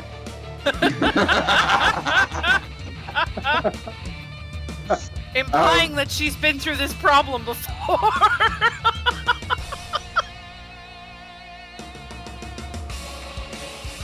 And she will try to So, kick him in the nuts. Anyways. Yeah. Go for it. Yeah, go ahead. Just so all of you know, I'm not going by strict turns. When you have an idea, just let me know as long as nobody else is going. Ow! I just rolled 2 6s, so she got a total of 4. Hey! She kicked him Okay. square. Shell, you, not only do you kick this guy, kick Orc, or wait, Orc was the little one, Bork is the big one. You kick Bork in the nuts so hard his testicles come out his throat, and with the thunderous clap of his nutsack, you have summoned the people. And now, entering the throne room, led by Mayor McGuffin, is like hundreds and hundreds of people from the city. Normal people, civilians. And they are all shouting and raising pitchforks and screaming, "We don't like the authority!" and stuff like that. It's the violence in the system. Something small donor donations. Bernie Sanders. No. Occupy the castle. No. Is Bulk about to get up? I don't think he's ever going to get up ever again. If he Okay, does, I- he talks like this now. No, not the master Oh, blaster not the big Hulk one, the Hogan small version. one. The small one. No, the Hulk Hogan one that I was fighting. Big- Oh, that's okay. Yeah, I forgot. I gave two characters very similar names. Yes. My mistake. So Bulk Logan, he's still on all fours, kind of just like trying to get the As crowd he's- to join as he's, with like, him, like pulling raising his himself hand, up. like "Help me up, crowd!" Yeah, I'm gonna like reach over and like give him a hand with like one of my feet hands, and then pull him into a kick punch with my other hand. Oh, it's and beautiful. if you could kick punch him into me, where I'm gonna bounce off the rope. Yeah, this is gonna be a team up. This is gonna be a team up. Which I think We're gonna tag incurs team the this. It's gonna be mutual great. aid moment. It does, absolutely. Go for And, it. boys. and they did draw first blood. That gives me a plus one. Well, I've already got a 9, so you are welcome to add to that to make it more of a success than it already is. Okay. Do it. So I just rolled a 7. But I've also got the mutual aid skill, and they drew first blood. Bring it up to a 9. So we both got 9. You know, there's hundreds of trolls in this room right now. We're gonna can give I you count like them we'll give you like a 40 on this one. Am I Between the two of gonna you, clothesline him so hard his head caves in? what happened was now Armless, you were pulling this guy in to do a head kick with your leg foot or leg arm. Yes. Yes. So you soccer kick Bulk Logan towards Kilbo, and Kilbo. Imagine an uppercut with a foot. Yeah, absolutely, absolutely. So he's like spinning all through the air, and he's coming down directly in front of Kilbo, who takes him by the collar and just Straight up DDT. stunners him. Yeah. Got Or him I to guess, Stone Cold Stunner, and then I'm gonna, and then from the The top rope. lukewarm freezer. Yeah. Yeah. Oh yeah. You lukewarm freezer him. And when his chin hits your shoulder and your butt hits the ground, his jaw unhinges and goes behind his ears and completely dislocates from his face. It looks as though. Speaking of nuts, so we have Bork down, we have Orc down, and we have Bulk Logan down. The people are surrounding the cage and they are lifting it in the air with the power of all of them together, and they are able to let you out if you want to crawl out the bottom of the cage. Yes. I'm grabbing my leather top piece first, back on, so I have my armor. Naturally. So Mayor MacGuffin has already surrounded the king and queen. What? Oh wait, that wasn't his voice. What was his voice? Right. Everybody? No, it's the same voice. Accent's always changing. No! Hey, Now- me. Why don't Now, you now all come infused over with the here? people. I'm He, Mayor MacGuffin! Oh. Come and like join infused me, with the power of friends. the people. He now sounds like Bernie Sanders. No.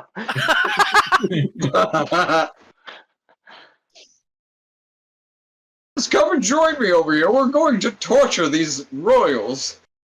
Yeah! Uh, Or I she just leaves. I turn. Go ahead. I say, Queen Donut, King Oliver, checkmate.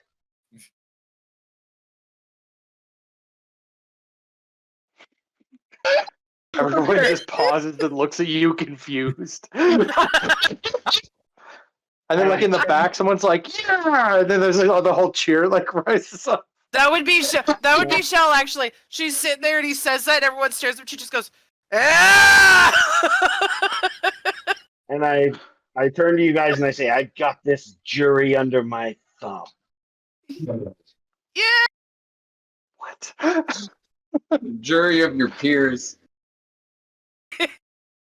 Dismissed. Subpoena. Consider yourself ceased. Yeah. So, this whole time you've been in the castle, you've been wondering, where did Streaker go? He wasn't gone when you ended up in the dungeon. But then you see Streaker standing over by Mayor MacGuffin, and he's taken off his robe and he's torn it into pieces, and he's using those pieces to bound up the king and queen. Oh, what should we do with these ne'er-do-wells? Just keep thinking about, stringing them by their feet until they die of starvation. Tax them heavily and open a community college. I don't know. Okay, no. Let them live, but provide for the people and abolish private property. Oh, spicy. Any other suggestions? I like where you're going. All of you? We're gonna have them live in affordable housing units. Everyone else.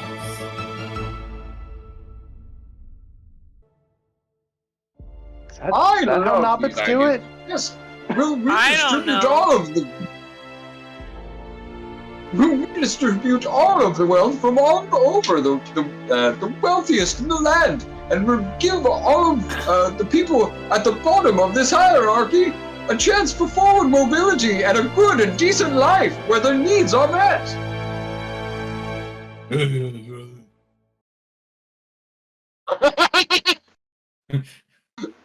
Establish some kind of universal basic income. No. Oh my god. The crooked shelving. It's fixing Everyone itself. gets a gold piece once a month.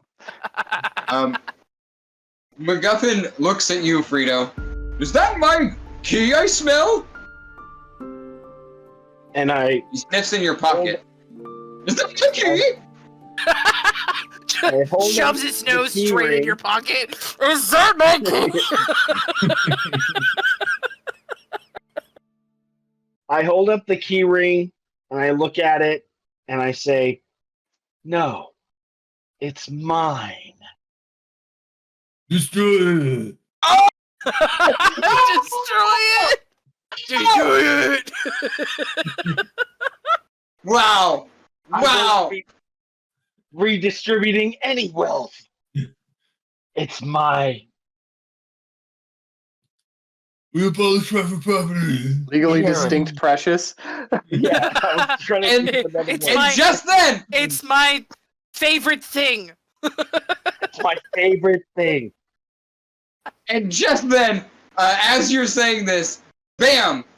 Breaks open the doors behind you and smothers you in all of its papers, hugging you like the mother that you wished had held you just like this.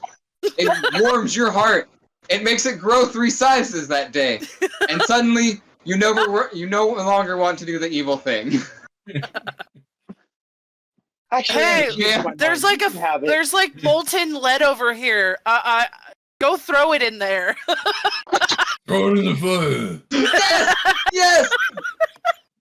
As Bam is hugging Frito, his the papers form a hand that goes into his pocket and reaches for the key and slowly but surely makes its way over to a puddle of molten lead, where it therefore melts into oblivion, never to be seen or heard from again. Mayor MacGuffin's like, my key! Yay. That was from my portal vault! I was going to share! I think Hey, I Okay. might write about this great adventure. Back in there again. You motherfucker! oh my god! The shelves are straightening. Oh, yeah! It's slightly less crooked now. And, She just sees a little. Yeah. Pictures are like aligning perfectly. She's like, I see it. It's coming back together. Absolutely. I gotta go tell my parents. So, liberty is achieved. A better future for all is in your sights. Is there anything you would like to do in this game before it is too late? I think as we close, there's this great feast being held where we're all eating this terrible Nobbit food and laughing. The Nobbit's gonna cater. Yeah, you've got like rubbery calamari. You've got Caesar salad, but it's just ranch dressing on top of romaine. Or it could a little just bit of croutons and It's like it's instead baked of ranch grilled dressing on romaine. Or it Like, could also be casserole. that the romaine itself is like grilled and the chicken's not grilled. The croutons are just chopped up Texas toast. Yes, all of the above. Absolutely. Oh my god! And you're all eating this feast, just kind of like, yeah, it's all right. But everyone's pretty happy about it. I mean, It's you're having a definitely feast. food. Yeah. Yeah. Oh my god, Armless must really be enjoying himself. He's like, I can't taste any of this, and I'm having the time of my life. Well done. Yes, If well you done. want, All of you you. can come to my kingdom and you can straighten shelves forever if you want, rather than pick up molten lead.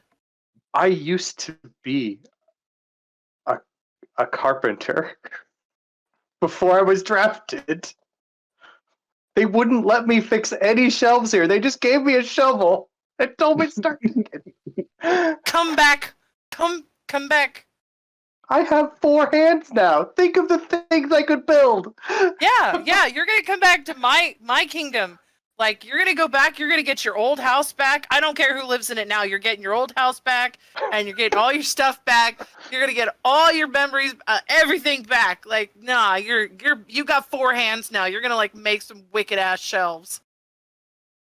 I helped save the world, so like my parents are gonna take you in because you just gave like the people's elbow to a really cool guy. I'm gonna build a cool. store on top of the tallest tree, and I'm gonna call it Skykia. Yes. Are you gonna serve? Are you gonna serve knobbish meatballs? No. We're going to find better food. Oh my Yeah. god. Yeah. Thank you guys so much. This has been such a fun game. Well done with that ending. I was like, oh shit, I didn't realize how late it had gotten, and I wanted to make sure we all wrapped it up before everybody had to go. So I just really want to say thank you guys for coming tonight, and thank all of you watching at home. We really appreciate any support you can give Nerdcrafty channel. Also, I would like to, please give yourself a shout out, especially you, Ben. I know that you're doing a lot of work similar to what we're doing. Anybody watching this should go watch Cricket. Oh yeah. Over on the Kirkcats channel, we've been having some fun recently with some D&D adventures. Those campaigns have mostly wrapped up. We are doing a talk show now about once a month. Sasha has been my, at the moment, most steadfast co-panelist in that, and has been having a really good time with that. We'll probably have our next episode next week.